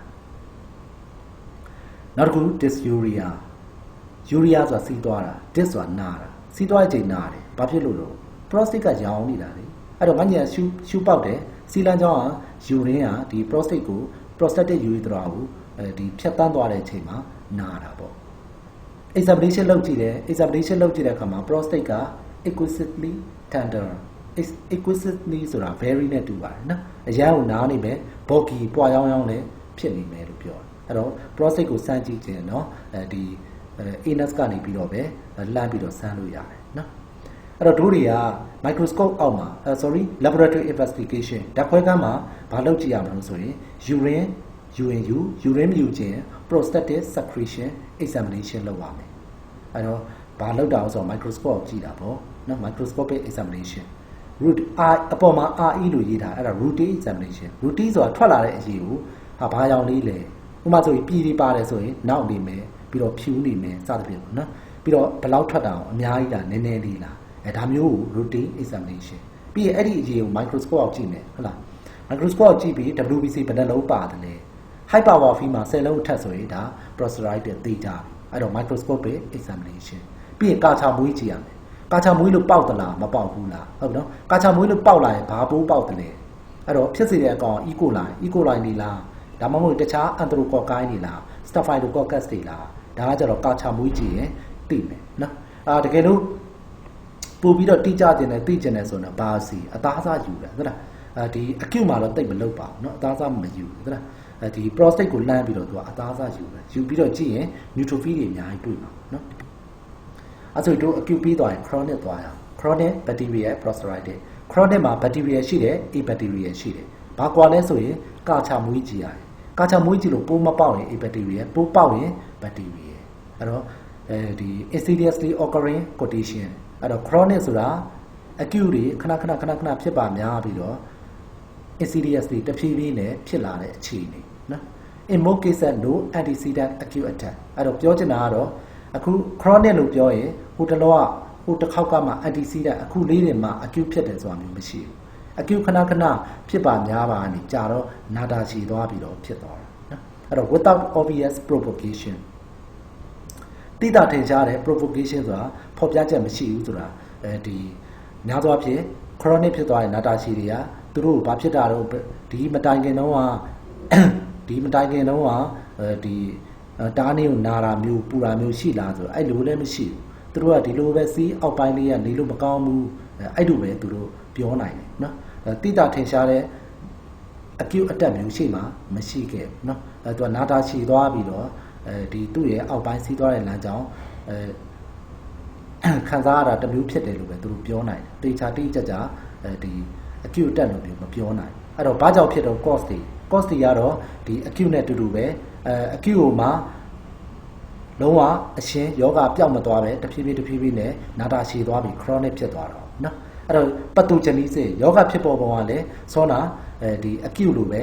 အောက်က urethra ဝင်တာဖြစ်မယ်အပေါ်က bladder လာတာဖြစ်မယ်ဒါမှမဟုတ်ရင်သွေးရနေတစ်ဆက် lympho hepatogenous နဲ့လာတာဖြစ်မယ်အဲ့လိုလာတာမျိုးကခဏဖြစ်ရနေပြီးတော့ acute ကနေ chronic ဖြစ်သွားတာအဲ့တော့ morphology ကြည့်ရင်ရောအဲ့တော့ morphology မှာမျက်စိနဲ့ကြည့်ရင် grossly ကြည့်တာရှိမယ် microscope အောက်ကြည့်မယ်မျက်စိနဲ့ကြည့်ရင်ရောင်ဒီနာပူပဲတွေ့မယ်microscope အောက်ကြည့်ရင်ဘာတွေ့မလို့ chronic ဖြစ်သွားပြီဖြစ်တဲ့အတွက် neutrophil ကတော့နည်းသွားပြီ neutrophil အစားနာတာရှည်သွားပြီဆိုရင် neutrophil တွေကဖယ်ပေးရပြီသူတို့အစားဘယ်သူတွေဝင်လာမလို့ဆိုရင် lymphocyte macrophage plasma cell ရမနော် plasma cell ဆိုတာ B lymphocyte တွေပဲ B lymphocyte ကိုမှသူကရန်သူနဲ့ထိတွေ့ပြီးတော့ antibody ထုတ်တော့မယ်ဆိုတော့မျက်စောင်းထိုးသွားတယ်ဆိုလိုတဲ့ဘော nucleus ကဘေးကိုကတ်သွားတယ်အဲ့ဒါဆိုရင် plasma cell လို့ခေါ်တယ်အဲ့တော့ plasma cell ဆိုတာ B lymphocyte ပဲ antibody ထုတ်ဖို့အတွက် nucleus ကိုဘေးကိုဆောင်းလိုက်တဲ့အတွက် plasma cell ဖြစ်သွားတယ်အဲ့တော့ chronic မှာဆိုရင် lymphocyte macrophage plasma cell neutrophil ရှိသေးလားဆိုရှိသေးတယ်နည်းနည်းလေးပဲရှိတော့တယ် as well as neutrophil တွေ့နော်အဲ့တော့ acute မှာတော့ neutrophil ပုံများတယ် chronic ဆိုရင်တော့ lymphocyte macrophage plasma cell ပုံများတယ်အဲ့တော့နာတာရှည်သွားပြီကြာသွားပြီဆိုရင်စောနာပြောတယ် inflammation ကလည်းကြာနေပြီဖြစ်တဲ့အတွက် inflammation မှာထွက်တဲ့ cytokines တွေဒီဘေးနားက connective tissue ကို fibroblast ပြောင်းစေမယ်အဲ့ဒါဆိုရင် fibrosis ဝင်တတ်တယ်ပြီးရင် cell တွေတိမ်မာဖြစ်တဲ့အတွက် calcium အနေကျမယ် dystrophic calcification အဲ့တော့ပြောချင်တာငါညီဒီစာမှာမပါပေမဲ့ chronic ဖြစ်သွားပြီဟဲ့ဆိုတာနဲ့ lymphocyte macrophage plasma cell fibrosis calcification ဆိုတာတန်းကြည့်လို့ရတယ်နော်ယောဂလက္ခဏာဘယ်လိုလဲတဲ့ယောဂလက္ခဏာများသောအားဖြင့်ဘာလက္ခဏာမှတိတ်မပြဘူးအဲ့တော့ဒုတိယတစ်ခါ asymptomatic တွေ့နော်ဒီတကယ်လို့များဟောဒီပုံလေးကိုကြည့်လိုက် chronic ကနာတာရှည်သွားပြီးတော့ prostate မှာရောင်ရာကနေသူကအပေါ်ရောက်မယ်အပေါ်ရောက်ရင် bladder နော် bladder ကနေပြီးတော့အပေါ်တက်ရင်သူက ureter ကနေတစ်ဆင့် kidney ကိုရောက်တတ်တယ်အဲ့တော့ပိုးကနာတာရှည်သွားပြီးတော့ kidney ကိုများရောက်သွားခဲ့လိုပတ်ပင်ခါးတွေနာနော်အဲ့တော့ငါကြီးခါးထောက်လိုက်အဲ့ခါးထောက်တဲ့နေရာကို renal angle လို့ခေါ်တယ်ခါးထောက်လိုက်ရင်လက်မရှိတဲ့နေရာပေါ့နော် အဲ့နေရာခဏရတယ်နော်အဲ့တော့ဒါများသောအားဖြင့်တော့လက္ခဏာမပြဘူးဒါပေမဲ့ infection ကကစ်တနီများရောက်သွားခဲ့ရင်တော့ခါနာတယ်နောက်တစ်ခုကစီးသွားရင်နာတယ်ဒါကဘာဖြစ်လို့တော့ရောင်နေတာဖြစ်ခြင်းကြောင့်စီးသွားလိုက်ရင် urine flow ဖြစ်တာနဲ့တပြိုင်နက်သူ့ကိုသွားထိတဲ့အတွက်ပဲနောက်တစ်ခုက perineal နဲ့ suprapubic discomfort နေလို့မကောင်းဘူးအဲ့ဒီလိုပဲသူကပြောတာဟုတ်နော်တားနေယောဂလက္ခဏာဆိုးဆိုးဝါးဝါးကြီးတွေမပြဘဲနဲ့ဒီစီးကုံကနည်းနည်းအောင့်တယ်လို့ပဲလို့နော် perineal ဆိုတာငါကြီးဒီ scrotum ကိုမလိုက်နော်ငါကြီး scrotum ကိုမလိုက်ရင် anus နဲ့အဲ့ဒီ scrotum နဲ့ဂျာ area လေးကို perineal လို့ခေါ်တယ်အဲ့နေရာလေးကနားတယ်လို့ဒါမျိုးလေးတွေ့အောင့်တယ်လို့ပေါ့နော်အဲ့လိုလေးတွေ့တတ်တယ်အဲ့တော့ဟိုယောဂဖြေရှာခြင်း laboratory investigation ဘာလုပ်မလို့ဆိုရင်ထုံးစံတိုင်း prostate secretion ကိုပဲယူရမယ် massage လုပ်ရမှာပေါ့နော်အဲ့တော့ chronic မှာတော့ massage ကလုပ်တယ်လုပ်တာကသူကကုသနည်းတစ်ခုပဲအဲ့တော့ဒီပိုးကြောင့်လို့ဖြစ်တဲ့အတွက် antibiotic လည်းတောက်မယ်ပြီးရင် massage လုပ်လိုက်ရင် inflammation ကတက်တာသွားတယ်လို့ပြောတယ်နော်အဲ့တော့ chronic မှာတော့ massage လုပ်တယ်ပြီးရင် microscope အောင်ကြည့်ရင် leukocytosis WBC တွေများမယ်အဲ့တော့ငါညသိပြီးသား WBC ဘာတွေများမလို့ဆိုရင် neutrophil တော့မများဘူး lymphocyte macrophage plasma cell ဒါတွေများမယ်အဲ့တော့ငါညပိုးမွေးကြည့်မယ်ကာချာမွေးကြည့်လိုက်လို့ပေါက်ရင် bacteria chronic bacteria ပေါ့မပေါက်ရင်တော့ a bacteria ပေါ့နော်ဘာလို့စီအသားစားတော့ငါညသေးကြခြင်းနဲ့အသားစားယူခြင်းနဲ့သဘောပဲနော်ယူလို့ရတယ် chronic bacteria ဆိုတာဘာလဲပေါ့တို့သိပြီးသား inflammation တော့ရှိတယ်ပိုးမွေးကြည့်တော့မပေါက်ဘူးအားကြောင့်မလို့လဲဒီမှာ inflammation ရှိတယ်ဆိုတဲ့အကြောင်းငါကြည့်ရ microscope အောင်ကြည့်ရင် more than 10 leukocyte per high power ဖြစ်ဒါပေမဲ့ culture မွေးကြည့်တယ် negative for bacteria ပိုးကပေါက်မလားဘာဖြစ်လို့လဲဆိုတော့အဲ့ဒီပိုးကဒီ bacteria ကနည်းနည်းမွေးရခတ်နေလို့ဟုတ်နော်အဲ့တော့ဘလို့အကောင်မျိုးတွေတော့ဆိုတော့ဒီလိုအကောင်မျိုးတွေ Chlamydia trachomatis တို့ urea plasma urea lyticum တို့ mycoplasma hominis တို့နော်အဲ့တော့ तू က bacteria ကရှိတော့ရှိတယ်ဒါပေမဲ့ပိုးမွေးတဲ့အခါမှာပေါက်မလာတဲ့အကြောင်းနော်အဲ့ဆိုတို့ prostate ရောင်တာနဲ့ပတ်သက်ပြီးတော့ဒီလောက်ပဲနော် prostate ရောင်ပြီးရင်နောက်ထပ် epididymis နဲ့ orchitis ဆိုတာ testis ကိုပြောတာ itis ဆိုတာရောင်တာ testis ရောင်တာနော် testis နဲ့သူ့ပေါ်မှာဂုံးပိုးထားသလို epididymis ရှိတယ်အဲ့နှစ်ခုရောင်တာကို epididymis နဲ့ orchitis နဲ့နော်အဲ့တော့ငါတို့သိထားရမှာကညီကတို့ရဲ့ခန္ဓာကိုယ်မှာသွေးကြောထဲမှာ immune cells တွေရှိတယ် WBC တွေပေါ့နော် WBC လို့ပြောလိုက်ရင် neutrophil lymphocyte နော်ဒါမျိုးတွေပေါ့ဒီကောင်တွေကနေရာစုံရောက်တယ်ဒါပေမဲ့လည်းသူတို့မရောက်တဲ့နေရာရှိတယ်အဲ့ဒါကို immune prevalent site လို့ခေါ်တယ်ဘယ်နေရာတွေတုန်းဆိုရင်အခုပြောတဲ့ testing immune cell ကမရောက်ဘူးအဲ့ထဲကိုမဝင်ဘူးနောက်တစ်ခု eye မျက်လုံး cells တွေကိုလည်းဒီ immune cells တွေ WBC ကမဝင်ကြဘူးနောက်တစ်ခုက brain နော်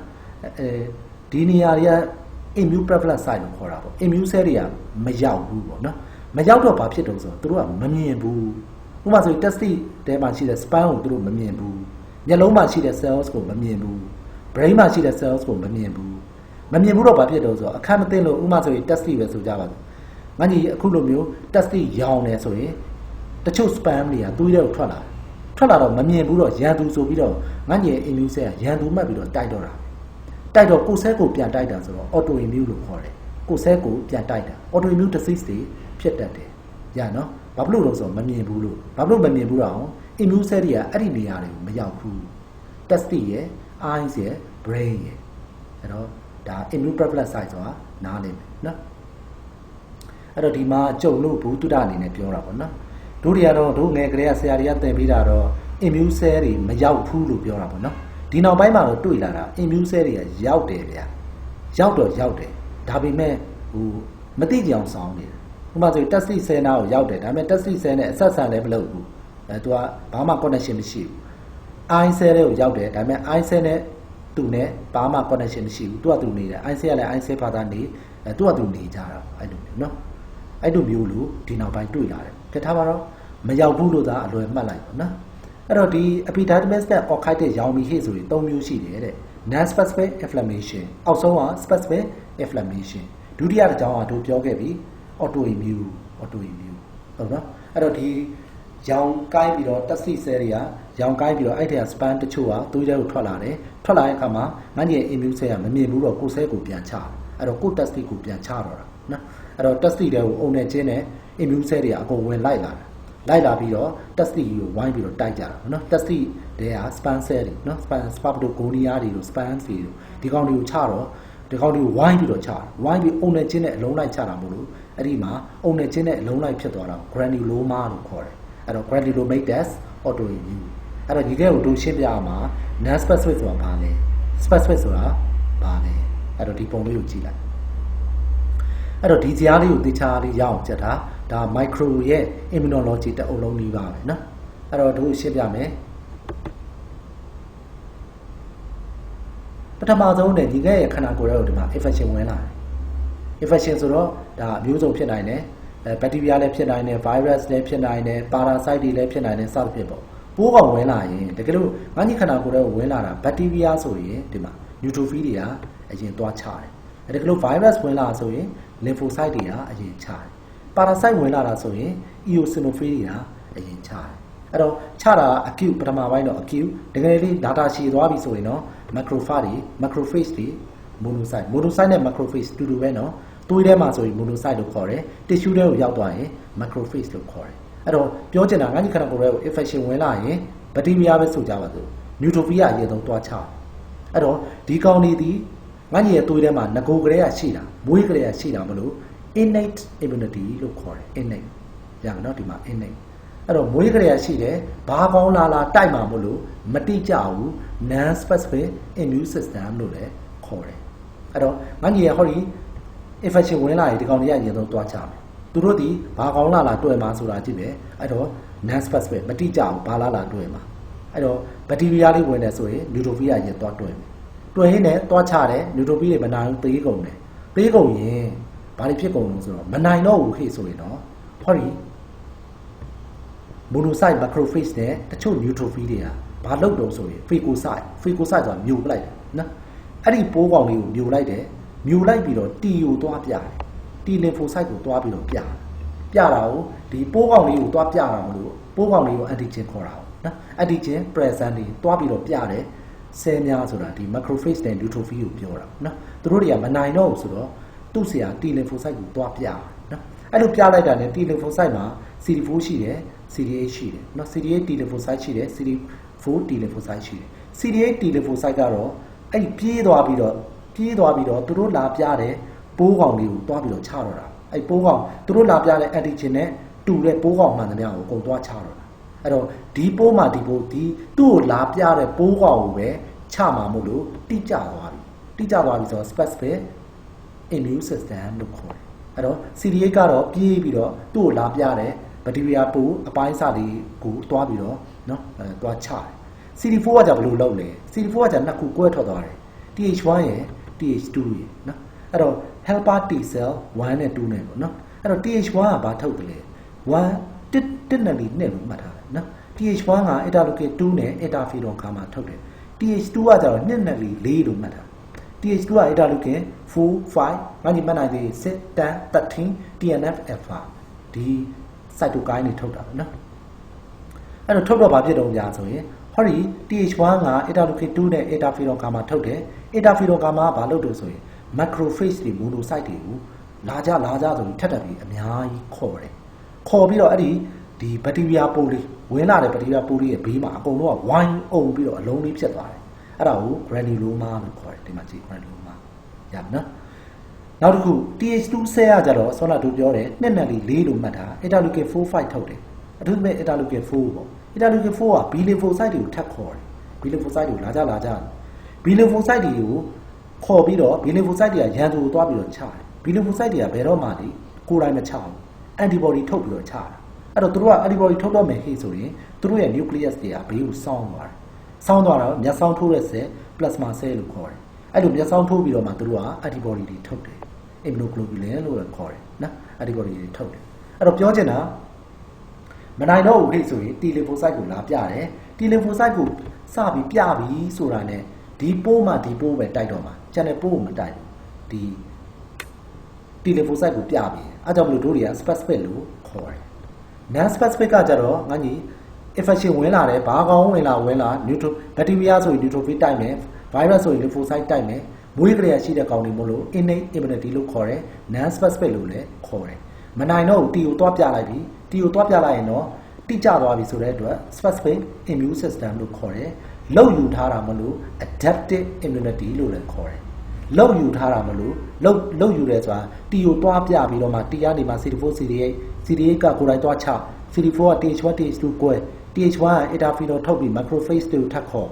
TH2 ကတော့ interleukin 4နဲ့ plasma cell တွေကိုခေါ်အဲ့လိုမျိုးလောက်ယူထားတာမလို့ acquired immunity လို့လည်းခေါ်တယ် adaptive immunity လို့လည်းခေါ်တယ်ဒီသူ့ကိုလာပြတဲ့ပိုးကိုပဲချမှာမလို့ specific immune system လို့လည်းခေါ်တယ်အဲ့တော့ဒီ non specific ကိုညီကတော့ရပြီလို့ခေါ်ရပြီထင်တယ်နော်အဲ့တော့ non specific related to infections in urinary tract တဲ့နော်အဲ့တော့ငါညီရဲ့ test ပေါ်ကဂုံပိုးထားတဲ့ epididymis ရောင်းတာကတဲ့ဘယ်ကနေလာတော့ဆို cystitis ဆိုတာ bladder ရောင်းတာ bladder ရောင်းရာနေအဲ့ဒီပိုးကအောက်ကိုဆင်းလာပြီးတော့ဒီရှူရှူပေါက် test ကိုရောက်သွားတယ်နော်နောက်တစ်ခုက urethra ရောင်းတယ်အဲ့ဒီကနေ test ကိုရောက်တယ်နောက်တစ်ခုက prostate ရောင်းတယ် prostate ကနေမှ test ကိုရောက်လာတယ်ရောက်လာပြီးတော့ဒီရန်နေဖြစ်တယ်အရင်ဆုံးရောက်လာတာနဲ့ပြန်တယ်ဗတိပြားဆိုရင် neutropenia ရောက်မယ်စသဖြင့်ချတဲ့အခါမှာမတိကျဘူးဒီဘာကောင်းလာတိုက်မှာမလို့ non specific လို့ခေါ်တယ်နော်အဲ့တော့ဖြစ်စေတဲ့အကောင်ကိုပြောပြဆိုရင်ကလေးဘဝမှာဆိုရင်ね associated with congenital abnormalities ပြောချင်တာကတော့ကလေးဘဝမှာသူ့ရဲ့ဒီစီလန်းချောင်းကပုံမှန်မဟုတ်ဘူးစီလန်းချောင်း abnormal နော် congenital anomaly ရှိတယ်ဆိုရင်စီးတွေကပုံမှန်လို့မသွားနိုင်တဲ့အခါမှာသူ့မှာစီးကြံတတ်တယ်စီးကြံရင်ပိုးပေါက်တတ်တယ်ပိုးပေါက်ရင်အဲ့ဒီပိုးက test ကိုရောက်တတ်တယ်အဲ့ဒီကနေတစ်ဆင့်ရောင်းလာတယ်နော်အဲ့တော့ gram negative ဒီဝင်တတ်တယ်တဲ့ချားမှုမဟုတ်ဘဲနဲ့အသက်35နှစ်အောက်အသက်35နှစ်အောက်ဆိုရင်အသက်35နှစ်အောက်ဆိုတာညီငယ်တို့သိတဲ့အတိုင်းပဲဟုတ်တယ်မလားကဲတဲ့အရွယ်လीနော်ကဲမယ်ဆိုတာကြည့်အဲ့တော့ကဲမယ်ဆိုတာကြည့်လဲဆိုတော့ညာသောအပြင် test ရောင်းတာ sexually transmitted disease pathogen တွေကြောင်းလို့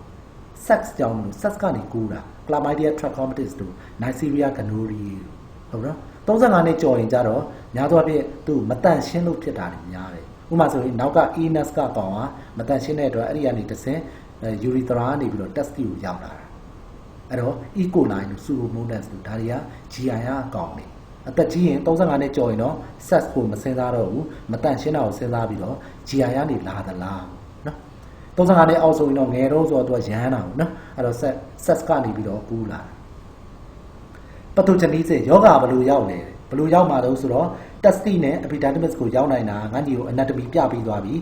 ဆောနာပြောတဲ့လမ်းကြောင်းအနေနဲ့ဆင် vas deferens အဲ့ဒီကနေပြီးတော့ရောက်လာတာနောက်တစ်ခု lymphatic source spermatic cord lymphatic ဆိုတာညီငယ်ရှေ့မှာ prostate အကြောင်းပြောခဲ့ပြီးအဲ့ဒါနဲ့တူတူစဉ်းစားလို့ရတယ် lymph ကြောတွေတို့တွေးကြောတွေတို့နော်အဲ့ဒီကနေတစ်ဆင်သူ prostate ဒီ test ကိုရောက်လာနိုင်တယ်အဲ့ဒါရှားတယ်ဘယ်လိုရောက်တော့ဆိုရင်ဆောနာပြောတဲ့ sex ကနေလိန်ကနေတစ်ဆင် urethra ကနေမှဆက်ပြီးတော့ anatomy ကိုမျက်စိနဲ့မြင်ရမယ်ဆက်ပြီးတော့နောက်ပြန်သွားရင် seminal urethra ကနေပြီးတော့ seminal ဒီဟိုပါပေါ့ prostate ကနေမှနောက်ကိုဆက်သွားရင် vas deferens ကနေ epididymis တို့ test တို့ရောက်သွားပြီးတော့ infection ပေးတာနော်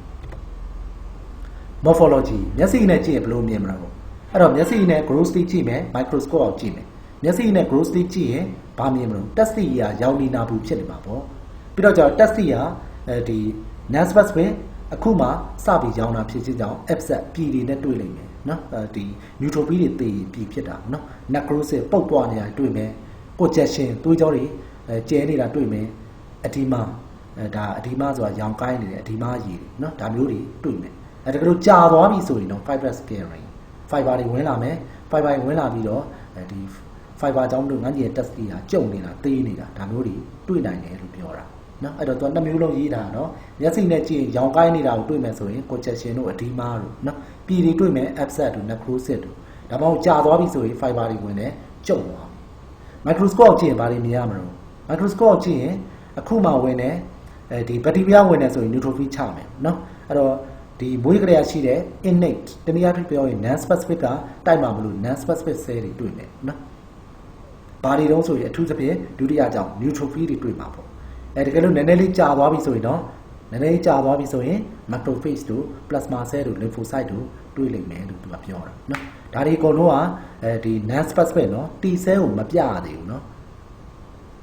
အဲ့တော့အစောပိုင်းတော့တဲ့ test ရဲ့ဘယ်နေရာတွေကို infection ကဝင်တော့ဆိုတော့ connective tissue တွေကိုဝင်တာအဲ့တော့ဒီနေ့ test ရဲ့ anatomy ကိုမျက်စိထဲမှာမြင်ပြီး test မှာကျူပြူးတွေရှိတယ် ဟုတ်တော့အဲ့ကျူပြူးတွေကမှစပန်တွေထုတ်တာဘူးအဲ့တော့ဒီကျူပြူးတွေကိုကြတော့သူကပီရန်ခိုင်းလို့ခေါ်တယ်အဓိကလှုပ်တာနော်အဲ့ဒီအဓိကလှုပ်နေတဲ့ပီရန်ခိုင်းကျူပြူးတွေရဲ့ဘေးမှာ support ပေးနေတဲ့ tissue တွေကိုကြတော့မီဆန်ခိုင်းတနည်းအားဖြင့်ပြောရင် connective tissue တွေလို့ခေါ်တယ် interstitial connective tissue မီဆန်ခိုင်းတွေလို့ခေါ်တယ်အဲ့တော့ညီငယ်ရဲ့ပိုးကောင် infection ကအရင်ဆုံးအဲ့ဒီမီဆန်ခိုင်းကိုအရင်ဒုက္ခပေးတာပြီးတော့မှပီရန်ခိုင်းဖြစ်တဲ့ကျူပြူးတွေကိုဒုက္ခပေးတာပီရန်ခိုင်းဆိုတာဘာလဲလို့ပြောရင်အဲ့ဒီ organ တစ်ခုမှာအဓိကအလုံးလုံးနေတဲ့ cell ဥပမာဆိုရင်ငါကြီး testis မှာဆိုရင် span တွေကိုထုတ်ပေးနေတာကျူပြူးအဲ့တော့ကျူပြူးကပီရန်ခိုင်းကိုနောက်မှာ infection ကဝင်လာတဖြည်းဖြည်းနဲ့ progress ဆိုးလာရင်ပြည်တွေအများကြီးဖြစ်မယ် frank ဆိုတာအများကြီးလို့ပြောနော်အဲ့တော့ frank abscess ဆိုတာပြည်တွေအများကြီးပဲနောက်ပိုင်း complete separated ဆိုတာပြည်တွေ necrosis ပုတ်ပွားနေတယ်နော် entire epidermis ဟာ epidermis တွေတစ်ခုလုံးပြည်တွေနဲ့ပြည့်ပြီးပုတ်ပွားနေတာပဲနော် repair ပိုင်းဆိုတာ repair ဆိုတာပြန်လည်ပြီးတော့ကောင်းအောင်လုပ်တာပြန်လည်ပြီးတော့ကောင်းအောင်လုပ်တယ်ဆိုတော်တော်လေးကြာသွားပြီဆိုရင်ဘေးနား connective tissue တွေက fibroblast ပြောင်းပြီးတော့ fiber တွေဝင်လာမယ်ဆိုရင် fibrous scary နားလည်ပြီနော်အဲ့တော့တို့တွေတစ်ခါတည်းကြတော့သေချာကြည့်ရင်လည်း microscope အောင်မှာ interstitial cell တချို့ normal အတိုင်းပဲအဲ့တော့ interstitial cell ဆိုတာဘာလဲဆိုရင် mesenchyme တွေတနည်းအားဖြင့်ပြောရင်အဓိကလုံးနေတဲ့ parenchyme ကျူပြူးတွေကိုဘေးကနေထောက်ပံ့ပေးနေတဲ့ cell အဲ့ဒီထဲမှာ Leydig cell ပါတယ် interstitial cell Leydig cell ကညီကတော့စကန်ရမှာသင်ခဲ့တယ်ဒီကောင် testosterone ထုတ်တယ်ဟုတ်တော့အဲ့တော့အဲ့ဒီ cell တွေကတော့မထီဘူးတဲ့ normal ပဲတဲ့နော်အဲ့ဒါလေးပြောတာအဲ့တော့ clinical feature ဆိုတာယောဂလက္ခဏာတနည်းအားဖြင့်ပြောရင် sign and symptom sign ဆိုတာဆရာဝန်ကတွေ့တာ symptom ဆိုတာလူနာပြောပြတာအဲ့ဒါတွေကိုစုထားတဲ့လက္ခဏာကို clinical features လို့ခေါ်တယ်အဲ့တော့ဘယ်လိုတွေ့ဘယ်လိုဆိုရင် testis နာတယ်ဆိုပြီးတော့လူနာပြောလိမ့်မယ်နော်ပြီးရင် sign and symptom ဆို acute inflammation ဆိုတာရောင်လီနာပူပြတ်ပေါ့နော်ဒါကြီးတွေ့လိမ့်မယ် complication အဲ့ဒါမှငါကြီးဆေးမကူဒီတိုင်းနေမယ်ဆိုးွားလာမယ်ဆိုရင် fiber တွေဝင်လာပြီးတော့ငါကြီး testis ကကျုံသွားနိုင်တယ် testis ကကျုံပြီးတော့သေသွားရင်ကလေးမရတော့အားကြောင့်မလို့ sterility ကလေး complication နောက်ဆက်တွဲပြဿနာကတော့တဲ့ sterility ဖြစ်နိုင်တယ်နော်ဒါပေမဲ့ငါကြီး sexual activity ကတော့မပြတ်ဘူးတဲ့ဟုတ်လား sexual activity ကသူက nerve တွေကနေသွားတာဆိုတော့ငါကြီးကနော်ဟိုစိတ်ဒီစိတ်ကတော့ရှိတော့မယ်ဟုတ်လားကလေးတော့မရပြီမဲ့ကောင်မလေးမြင်နော်ငန်းတက်တော့မယ်ကဲထားပါတော့ specific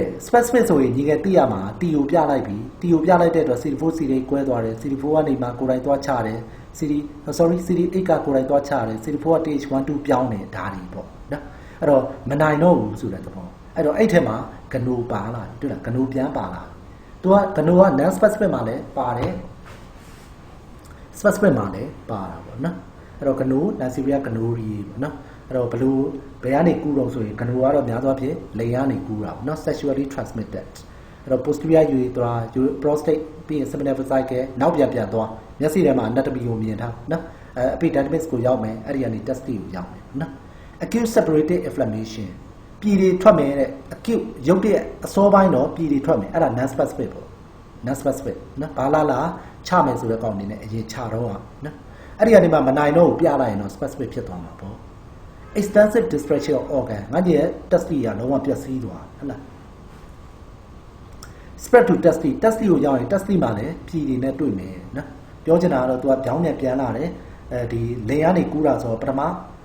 ဒီ penis ရဲ့ urethra အဲ့ဒီကနေ prostate ကနေ seminal vesicle vesicle ကနေ epidermis ကနေမှtestis နော် testis ရောက်ရင် orchitis ပေါ့ဒါကနူနောက်တစ်ခုက MAPS ပချိတ်ရောင်တာကိုပြောတာနော် MAP virus လို့လည်းခေါ်တယ် systemic virus ဆိုတာတကူလုံးရောင်နိုင်တဲ့ virus မျိုးလို့သူကပြောတာနော်အဲ့တော့ဘယ်လိုလူမျိုးတွေမှာတွေ့တတ်တော့ဆိုတော့ school age children ဆိုတာကျောင်းသွားတဲ့အရွယ်ဆိုတာ4-5နှစ်ပေါ့နော်မူဂျိုကျောင်းသွားတဲ့အရွယ်လေးနော်အဲ့လိုအရွယ်တွေမှာတဲ့တွေ့တတ်တယ်တဲ့နော်ဘာတွေ့တော့ဆိုတော့သူတို့တွေက MAP ပချိတ်ရောင်တာပေါ့နော်ပချိတ်ဆိုတာငါကြီးရဲ့ဒီပါ parotid gland ပေါ့ parotid gland เนาะပါးမှာရှိတယ်နရွက်အောင်နာ gland လေเนาะအဲ့ဒီ parotid gland ရောင်တာဒီ virus က parotid gland ကိုရောင်စေတာ parotid gland နဲ့အတူဘယ်ဟာရောင်တော့ဆိုတော့ testis ပါရောင်တာအဲ့ဒါကို orchitis လို့ခေါ်တယ်အဲ့တော့ဒီကြောင်းသွားတဲ့အရွယ်တွေမှာကလေးတွေမှာဆိုရင်ပါးကြီးတစ်ခါလေးရောင်တတ်တယ် virus ဝင်တာเนาะအဲ့ဒါ MAP virus ဝင်တာသူက parotid ရောင်တာ parotid တွေမဲလားဆိုမဟုတ်ဘူး testy လည်းရောင်းတယ် orchitis ဒါပေမဲ့ရောင်းတာရှားတဲ့အတွက် less orchitis လို့ရေးထားတယ်တွေ့လားနော်နောက်တစ်ခုကြည့် post pubertal male တဲ့ post pubertal pubertal ဆိုတာ puberty ပေါ့လူပြိုပေါ်ဝင်တာပေါ့အဲ့တော့ယောက်ျားလေးတယောက်လူပြိုပေါ်ဝင်နေဆိုရင်ဘယ်လိုသိနိုင်လဲဆိုရင်သူကရုပ်တရက်အရက်ကြီးရှည်ထွက်လာတာနော် growth spurt ဖြစ်တာပေါ့အရက်ရှည်ထွက်လာတယ်သူ့ရဲ့ testy နော် testy တို့ penis တို့အကြီးဖြစ်လာဟုတ်လားပြီးအတန်တွေပြောင်းလာတယ်ဒါ puberty ဖြစ်တာ puberty ဖြစ်ပြီးနောက်ပိုင်းဆိုတော့ဒါ puberty ဖြစ်ရင်နောက်တော့ပြ73နှစ်14နှစ်ဆိုရင် puberty ဖြစ်တာနော်အဲ့တော့ post pubertal ဆိုတာ15 16 19အဲ့လိုရွယ်ပေါ့နော်အဲ့ဒီရွယ်ဒီမှာတော့100မှာ30လောက် testy ရောင်တတ်တယ်ဘယ်သူကြောင့်နော် MAP virus ကြောင့်နော် 1 week after onset of parotid gland swelling အဲ့တော့ငါကြီးရဲ့ MAP virus ကအရင်ဆုံးသူကပချိတ်ရောင်တာနားရဲ့အောက်နားမှာ parotid gland အရင်ရောင်တာရောင်ပြီးတစ်ပတ်လောက်ကြာတော့မှ testy ကိုသွားပြီးရောင်တာ testy ရဲ့ connective tissue interstitial အရင်ရောင်တာနော်ရောင်ပြီးတော့မှတို့ဆောနာပြောပြီးပြီတိတ်ဆိုးလာမှကျူပြူးတွေကိုရောက်တယ်နော်အဲ့တော့နောက်ကြောင်းကြည့် rarely orchitis အဲ့တော့ဒီ MAPS ကြောင့်မလို့တဲ့ testy ရောင်တာရှားပါတယ်တဲ့အဲ့တော့ရှားတယ် testy ရင်ရောင်ပြီးတော့မှ parotid gland ရောင်တယ်ဒါမျိုးကရှားတယ်လို့ပြောတာဒါမှမဟုတ်ဒီတစ်ခါလေး parotid gland မရောင်မယ် testy တက်တက်ပဲရောင်တာမျိုးရှားတယ်လို့သူကပြောတာနော်ရှားတယ်ဟိုဒီများသောအားဖြင့်ကတော့ parotid gland ရင်ရောင်တယ် parotid ရောင်ပြီးတော့မှ testy ရောင်တယ်သူပြောချင်တာ testy အရင်ရောင်တာမျိုးကရှားတယ်လို့ပြောနော်ဒါပေမဲ့ school age children တွေမှာတော့များသောအားဖြင့် parotid ပဲရောင်တယ် testy တိတ်မရောင်ဘူးနောက်တစ်ခု specific inflammation testy ကိုဒီ inflammation ပြီးနိုင်တဲ့နောက်တစ်ခုကတော့ tuberculosis TB ပေါ့နော်အဲ့တော့ microbial tuberculosis TB တွေဒီ စီကျူလာလိုက်မယ် epididymis မှာအရင်ရောင်တယ်ပြီးတော့မှ testy ကိုကူးသွားတယ်ဘာဖြစ်လို့အဲ့လိုပြောတော့ဆိုတော့အောက်မှာနောက်တစ်ခု syphilis ပြောမှာ syphilis ကကြတော့သူက testy အရင်ရောင်တာ testy ရောင်ပြီးတော့မှ epididymis ကိုသွားတာအဲ့ TB နဲ့ syphilis နဲ့ပြောင်းနေတယ်နော်အဲ့ဒီတစ်ခုအဲ့တော့ဒီ associated with tubercular prostatitis အဲ့တော့ဒီနေရာမှာနေ infection ကသူ့ပတ်လဲ infection ပေးရင် prostate လည်းရောင်ပါပဲ seminal vesicle ရောင်ရင် seminal vesiculitis ပေါ့နော် vas deferens ရောင်မယ်ဟုတ်တယ်မလားနောက်ကြတော့epididymis ရောင်မယ်နောက်ကြတော့ testy ရောင်မယ်အဲ့ဒါ TB ပဲနော်အဲ့တော့ morphology microscope မှာဗာမြင်မလို့ဆိုရင် caseated granulomated inflammation အဲ့တော့တို့ဒီ granulomated inflammation အကြောင်းကို chronic granulomated inflammation မှာတို့ရှင်းပြမှာဖြစ်တဲ့အတွက်ဒါရှင်းပြခဲ့ပြီးပြီအဲ့ဒီအတွက်ဒါကိုနားလည်သွားနိုင်တယ် TB ဆိုရင် caseated လို့သုံးပါမယ်ဟုတ်ပြီနော်ဘာဖြစ်လို့တော့ TB မှာ waxy coat ပါတယ်အဲ့ဒီ waxy coat ကသူက cheesy material ဖြစ်စေတဲ့အတွက်เนาะ cheese လို့ငါကြီးစားတဲ့ပေါင်မုံ cheese လို့ဖြစ်စေတဲ့အတွက် caseated လို့သုံးတာ granulomated ဆိုတာဒီเนาะ immune cell တွေအကုန်လုံးကမနိုင်လို့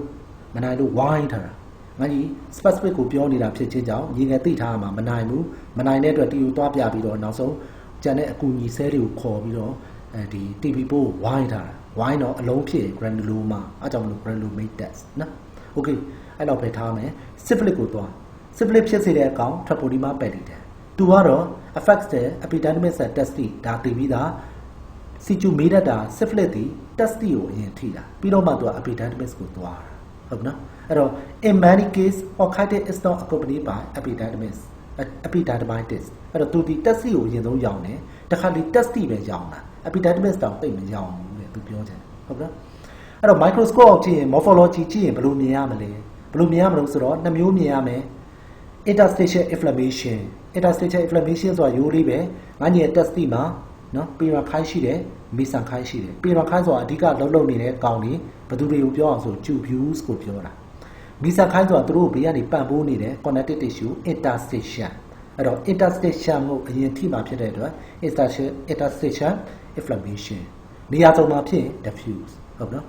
အဲ့တော့ specific inflammation ဖြစ်ခြင်းကြောင့်မနိုင်တော့ T cell ကိုတွားပြတယ်တွားပြတော့ T cell က CD4 CD8 ဟုတ်လား CD4 က TH1 TH2 ကွဲတယ်နောက်ထပ် interferon တွေထုတ်ပြီးတော့ macrophage ကိုခေါ်တယ် interleukin 4 တွေထုတ်ပြီးတော့ plasma cell တွေကိုခေါ်တယ်အလုံးလေးဖြစ်သွားတယ်အဲ့တော့ granuloma လို့ခေါ်တယ်ဒါပေမဲ့ syphilis မှာကျတော့ granuloma လို့မသုံးဘူး gamma လို့သုံးတယ်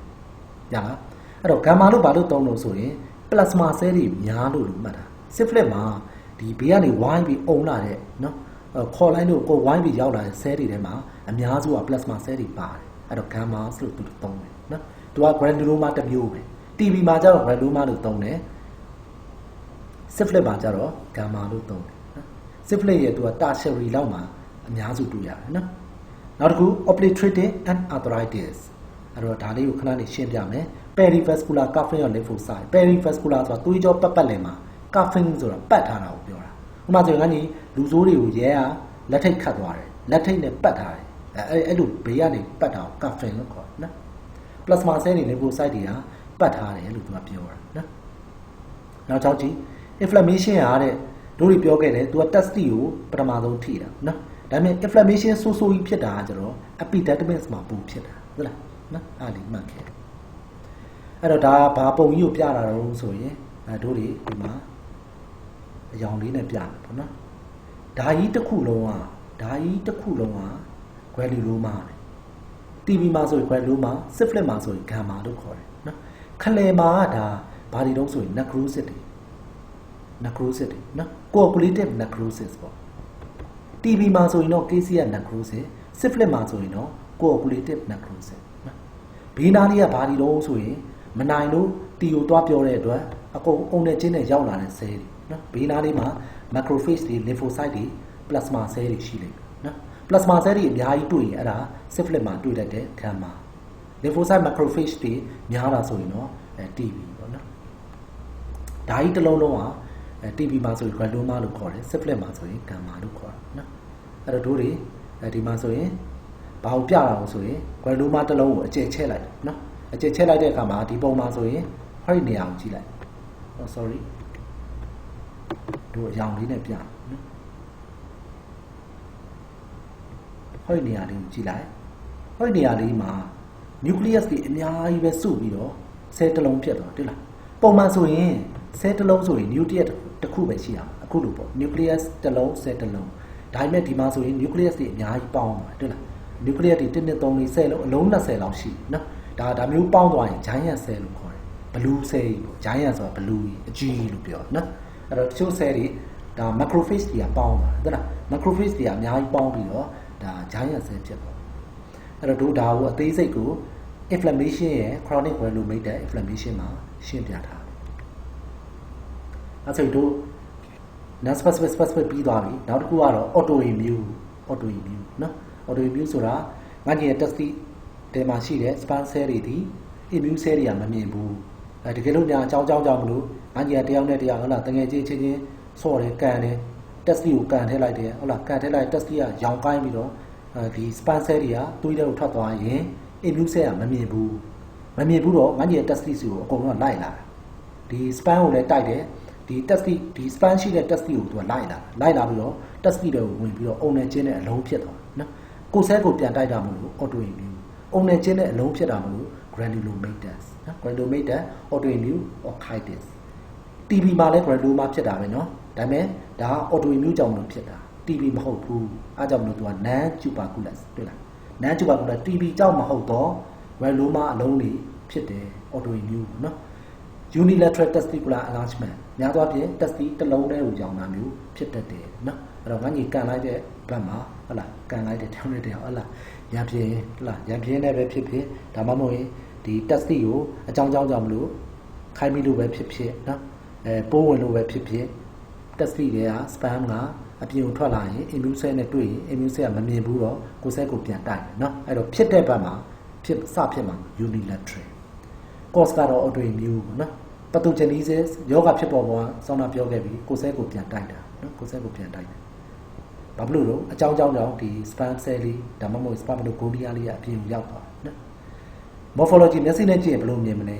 မျက်စိနဲ့ကြည့်ရင် grossly မျက်စိနဲ့ကြည့်တယ် microscope အောက်ကြည့်ရင် histology ဟုတ်လားမျက်စိနဲ့ကြည့်ရင်တော့ရောင်နီနာပူပဲပေါ့နော်ရောင်နီနာပူရောင်ပြီးတော့ကြီးနေတဲ့အတွက်ဒုတိယအကြောင်းဟိုးနောက်မှာ mimic ဆိုတာတူတာ testicular tumor testis နော်ကင်ဆာနဲ့တောင်မှမှားတတ်တယ်ပြီးတော့ sometime တစ်ခါလေးမှာ painless enlargement သူကလေဒီရောင်တယ်ပေါ့နော်ဒါပေမဲ့တစ်ခါလေးတချို့ရှာပါမနာတာမျိုးတွေလည်းဖြစ်တတ်တယ်မနာရင်ကျတော့ကင်ဆာလားဆိုပြီးသူကသွားတွေးတတ်တယ်ဒါဒီလူကိုကြည့်လိုက်တယ် unilateral တစ်ဖက်တည်း testis ကကြီးနေတယ်များသောအားဖြင့်ဆိုရင်နာရင် orchitis inflammation ပဲကိုင်ကြည့်လိုက်တယ် sometime တစ်ခါလေးကျမနာတာမျိုးတွေဆိုရင်ငါညီက orchitis လို့မထင်တော့ဘဲနဲ့ဟာကင်ဆာလားဆိုပြီးထင်တတ်တယ် ကင်ဆာမနာဟုတ်နော်နောက်တော့ကင်ဆာလုံးတွေကမနာတတ်ဘူးကင်ဆာတွေပဲခါနာမလို့ဆိုရင်ဆဲတွေပွားပြီးတော့အဲ့ပွားတဲ့ဆဲထဲမှာ nerve cell ကိုတွား nerve cell ပါသွားပြီဆိုတော့မှသူကနာတတ်တယ်နော်ကဲထားတော့ microscope ကြည့်ရင်ထုံးစံအတိုင်းဆဲတွေကအုံနဲ့ချင်းနဲ့ဝိုင်းနေမှာဆိုတော့အုံနဲ့ချင်းနဲ့ဝိုင်းနေတဲ့အလုံး granuloma တွေ့မယ်နော်ဘယ်မှာတွေ့မလို့ sperm ရှိတဲ့ cell sperm ရှိတဲ့နေရာတွေမှာတွေ့မှာအဲ့တော့ spermatic tubule တွေမှာတွေ့မယ်ဟုတ်နော်တခါလေ tubule တွေကိုမဝင်ခင် tubule ရဲ့ဘေးနားမှာသူကပတ်နေတာအဲ့တော့ intertubular connective tissue တွေမှာလည်းတွေ့တတ်တယ်နော်နောက်ကြောင်းကြည့်နောက်ကြောင်းကတော့ plasma cell တွေလည်းတွေ့မယ်တဲ့နော်occasional ဆိုတာတခါလေ neutrophil တွေလည်း intersperse ဆိုတာရောနေမယ်နော်ရောနေပြီးဘေးနားမှာပါရှိတော့ enclosing ring ဆိုတာဘေးနားကနေဝိုင်းထားတာ fibroblast lymphocyte fibroblast ဆိုတဲ့စကားလုံးတွေးလိုက်ရင်ညီငယ်မှတ်တာအဲ့ဒါ chronic ပဲနာတာရှည်သွားပြီနာတာရှည်သွားရင် inflammation ကထွက်တဲ့ cytokines တွေကဘေးနားက connective tissue တွေကို fibroblast ပြောင်းစေတယ်ပြောင်းပြီးတော့သူက fibroblast ပြောင်းပြီးတော့ fibrosis တွေထွက်စေတယ်အဲ့တော့တို့ဒီမှာဆိုရင်ဒါဒီ A ပုံက normal seminiferous tubule ပြတာနော်ပုံမှန်ငန်းကြီးရဲ့ test တွေမှာရှိတဲ့ tubules တွေကဒီလို 1 1 1 1 1 1နော်သူ့ရဲ့ဘေးမှာ line လောက်တဲ့ cell ကိုသူကအကျယ်ချက်ပြီးပြတော့နံပါတ် C ပေါ့နော်နံပါတ် C မှာဟောဒီမှာတွေ့လားအပြင်ဆုံးကဒီအမဲစီလေးတွေက spermatogonia cell လေးတွေတဖြည်းဖြည်းနဲ့သူက mature ဖြစ်လာပြီးရင်လူမန်ဟောဒီလူမန်နဲ့ကိုဒီ sperm cell တွေဒီ mature ဖြစ်လာရင်ဒီထဲကိုထည့်တာပေါ့နော်အဲ့တော့အခုကပြဿနာကဘာဖြစ်ကုန်တာလဲဆိုရင်နံပါတ် B necrotic infection ဝင်ပြီးတော့ inflammation ရောင်ကိုင်းပြီးတော့ necrosis ဆိုတာcell injury setup မှာတို့သင်ခဲ့ပြီးပြီ necrosis ဆိုတာ cell တွေပျက်စီးသွားတာပေါက်ကွဲသွားတာနော်ပေါက်ကွဲသွားရင်အညီကစိုးစေးဆိုးကြည့်ရင် HLA stain စိုးစေးဆိုးကြည့်ရင် nucleus ကိုမမြင်ရတော့အဲ့တော့တို့ဒီမှာဆိုရင်ဒီပုံကိုကြည့်ရင်လည်း nucleus ဆိုရင်ပုံမှန်ဆေးဆိုးရင်အပြာရောင်ရှိတယ်ဟောဒီညားနဲ့ထိုးထားတဲ့ဒီနေရာမှာအပြာရောင်ဆိုတာမရှိတော့တပြင်းလုံးနီးနေတွေ့လားအဲ့ဆိုရင်ဒါ nucleus တွေမရှိတော့ဘူးဆိုတဲ့သဘော cell တွေပေသွားပြီဆိုတဲ့သဘောရပါနော်ပြီးရင်ကြည့်ရင်တချို့နေရာတွေမှာဟိုဒီနံပါတ်ဒီမှာပြထားသလိုဒီလိုပုံစံတွေတွေ့ရတယ်အဲ့ဒါဘာအောင်ဆိုရင် granuloma နော် granuloma cell တွေကဘေးကနေအကုန်ဝိုင်းနေတာ non specific ကိုကြော်ပြီး specific T cell ကိုပြလိုက်ပြီးတဲ့နောက်မှာ T cell ကနေအကူအညီတွေခေါ်လိုက်တော့ရောက်လာတဲ့ cell တွေအကုန်ဝိုင်းတာဟောဒီမြားလေးနှစ်ချောင်းထိုးထားတဲ့ဒီ cell ကိုသိချကြည့်အဲ့ဒီ cell ကသူများ cell တွေနဲ့မတူဘဲနဲ့ကြီးလဲကြီးနေတယ် nucleus ကတစ်လုံးနဲ့မဟုတ်နှလုံးသုံးလုံးဒီမှာဆိုရင်လည်း nucleus နှလုံးသုံးလုံးနဲ့ cell အဲ့ဒါကြောင့် giant cell လို့ခေါ်တယ်ရပါနော်ဒါ glomerular inflammation ဖြစ်နေတာ diagnosis ဆိုတာယောဂရှာဖွေတာနော် diagnosis ဆိုရင်ယောဂရှာဖွေမယ်ဆိုရင်ငါကြီးလူနာတယောက်ကိုလူနာတယောက်ငါကြီးစီကိုရောက်လာတာကနေစပြီးတွေးရမယ် diagnosis ဆိုရင် lab diagnosis ဆိုရင်တော့ဓာတ်ခွဲခန်း laboratory diagnosis လို့မေးဓာတ်ခွဲခန်းရောက်မှလုပ်တဲ့ဟာကိုရေးရမယ် diagnosis လို့တစ်လုံးနဲ့ရေးရင်တော့ငါကြီးစီကိုလူနာလာတယ်လူနာလာရင်ငါကြီးလူနာကို history မေးရမယ် physical examination လုပ်ရမယ်အဲ့တော့ပြောချင်တာ diagnosis ဆိုရင် clinical feature အစရေးရမယ် laboratory diagnosis လို့မေးရင်တော့ laboratory investigation ကနေပဲစရေးရမယ်အဲ့တော့ laboratory အခုကတော့ diagnosis လို့ခေါင်းစဉ်တက်ထားတဲ့အတွက် clinical feature ပါရမယ် clinical feature ဆိုတာငါကြီး history မေးတယ် physical examination လုပ်တယ်ဟုတ်တော့ history မေးရင်လူနာကဘာဖြစ်တယ်ညာဖြစ်တယ်ဆိုပြီးပြောရင် symptom ငါကြီး physical examination လုပ်ရင်းနဲ့တွေးရှိလာရင် sign အဲ့တော့ဓာတ်ခွဲခန်းကိုပို့မယ်ဘာတွေပို့မလဲ blood for CP and ESR blood for CP ဆိုတာ RBC WBC platelet ကိုသွေးထဲကနေစစ်တာနော်စစ်ရင်ငါကြီးယောဂ infection ဝင်ရင်ခန္ဓာကိုယ်မှာအနီးမီးယားရှိတတ်တယ်နော်ယောဂတိုင်းမှာအနီးမီးယားရှိတယ်ဘာကြောင့်လို့ဆိုရင်ဒီခန္ဓာကိုယ်မှာယောဂဖြစ်ရင် cytokine တွေထွက်တယ်လို့မှတ်တာအဲ့ cytokine တွေက bone marrow depression ဖြစ်စေတယ် bone marrow ကို depress ဖြစ်တော့ bone marrow က RBC ထွက်လာရင်အနီးမီးယားရတတ်တယ်အဲ့တော့ blood for CP လောက်ကျင်ငါကြီးအနီးမီးယားတွေ့တယ်တကယ်လို့ infection ဝင်တာကြောက်ဆိုရင်ငါကြီး WBC တွေတားတက်နေမယ်ဘက်တီးရီးယားကြောက်ဆိုရင် neutrophil တွေတက်နေမယ် acute ဆိုရင် neutrophil တွေအများကြီးတက်နေမယ် chronic ဆိုရင် lymphocyte macrophage plasma cell တွေတက်မယ်အဲ့တော့ပြီးရင် ESR လုပ်မယ် ESR လုပ်ရင်ငါကြီးစကန်ရတော့တင်ခဲ့ပြီအနီးမီးယားရှိရင် ESR တက်မယ်ဟုတ်တော့ဘလက်ကိုတဲ့နောက်ထပ်ဘာတွေလုပ်လို့ရသေးတော့ serological identification နော်အဲ့တော့သွေးရည်ကြည်တွေကနေပြီးတော့ဒိုးတွေကပိုးကောင်ရှာလို့ရတယ်နော်အဲ့မျိုးကာချမွေးလို့ရတယ်အဲ့ဒီ serology ကိုကာချကွက်ထဲကိုထည့်ပြီးတော့ပိုးမွေးလို့ရတယ် တကယ်လို့သူက prostate ရောင်တာဒါမှမဟုတ်ရင် testis ရောင်တယ် orchitis က prostatitis နဲ့တွဲတယ်ဆိုရင်ထွက်လာတဲ့ discharge တွေကနေ routine examination ဆိုတာဘာရည်တွေထွက်လဲဘလောက်လဲဘာအယောင်လဲအဲ့ဒါမျိုးကြည့်တာနော် RE routine examination RE ပြီးရင် ME လောက်ရနိုင်မယ် ME ဆိုတာ microscopic examination တကြောင်ကျော်နော် microscopic examination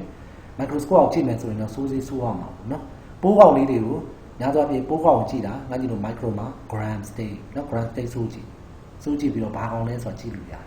ပြီးရင်ဒီဟိုဟာကိုပိုးမွေးကြည့်ရမယ်ဒါမှအများကြီးပေါက်လာနော်ကာချာမွေးကြည့်ရမယ်နောက်ဆုံးစောနာတို့ပြောခဲ့တယ်ကင်ဆာနဲ့တောင်မှားတတ်တယ်အဲ့လိုမျိုးမှားတတ်တယ်ဒီကင်ဆာလားဆိုပြီးတော့တို့တွေတန်တရားရှိရင်တော့အသားစားယူလိုက်အသားစားယူပြီး microscope အောင်ကြည့်ရင်ကင်ဆာဆဲတွေရှိသလားမရှိဘူးလားနော် inflammatory cell တွေတွေ့သလားတကယ်လို့ neutrophil တွေအများကြီးတွေ့တယ် lymphocyte macrophage plasma cell တွေအများကြီးတွေ့ရင်တော့ဒါ inflammation ဖြစ်ဖို့များ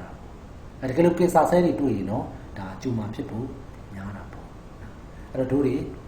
ဒါပြီးသွားပြီပေါ့နော်အဲ့တော့ဆောနာတော့စကလုံးလေးတစ်လုံးရှင်းပြမယ်လို့ပြောခဲ့တယ် syphilis မှာတွေ့တယ်ဒီမှာ syphilis မှာဟုတ်လားဒီ syphilis မှာ obliterative anarthritis ဆိုတာရှင်းပြနော် anarthritis ဆိုတာအဲ့တစ်ဆိုတာရောင်းတာ arthritis ဆိုတာ artery ရောင်းတာဘာ artery တော့ဆိုတာ anartery ဆိုတဲ့အဓိပ္ပာယ်ကဆိုကြပါစို့ဒီ organ မှာဒီ artery တစ်ခုပဲရှိတယ်အဲ့ဆိုဒါ anartery ပဲဟုတ်နော်အဲ့တော့တို့ဒီခန္ဓာကိုယ်ထဲမှာရှိတဲ့ organ တွေကိုအစားအသောက်တွေအောက်ဆီဂျင်တွေပေးနေတာသွေးကြောဟုတ်တယ်နော်သွေးကြောကနေမှ organ တွေကိုသွေးပေးနေတာအဲ့တော့တို့ကပြန်တွေးကြည့်တာသွေးကြောကိုကြတော့ဘယ်သူက nutrition တွေအောက်ဆီဂျင်တွေဘယ်သူပြန်ပေးမှာဟုတ်တယ်နော်သွေးကြောမှာလည်း tunica intermedia advantage ဆိုပြီး cell တွေ tissue တွေရှိတယ်လေအဲ့တော့သူ့ကိုလည်း nutrition တွေအောက်ဆီဂျင်တွေပေးဖို့လိုတယ်လေအဲ့တော့သွေးကြောကိုသွေးပြန်ပေးနေတဲ့သွေးကြောကိုကြတော့ vasa vasorum လို့ခေါ်တယ်သွေးကြောအသေးစားလေးတွေပေါ့ vasa vasorum ကိုဘယ်သူကသွေးပြန်ပေးတာတော့အဲ့လိုတော့မစင်စားနဲ့တော့မရှိတော့သူ့ကိုကြတော့ diffusion method နဲ့ nutrition တွေကဝင်တာသူထဲကိုရပြီနော်အဲ့တော့ပြောချင်တာ vasa သွေးကြောနံရံတွေကိုသွေးပြန်ပေးနေတာကြတော့ vasa vasorum အဲ့တော့သွေးကြောနံရံမှာ၃လွှာရှိတယ် tunica intermedia advantage အဲ့တော့ vasa vasorum က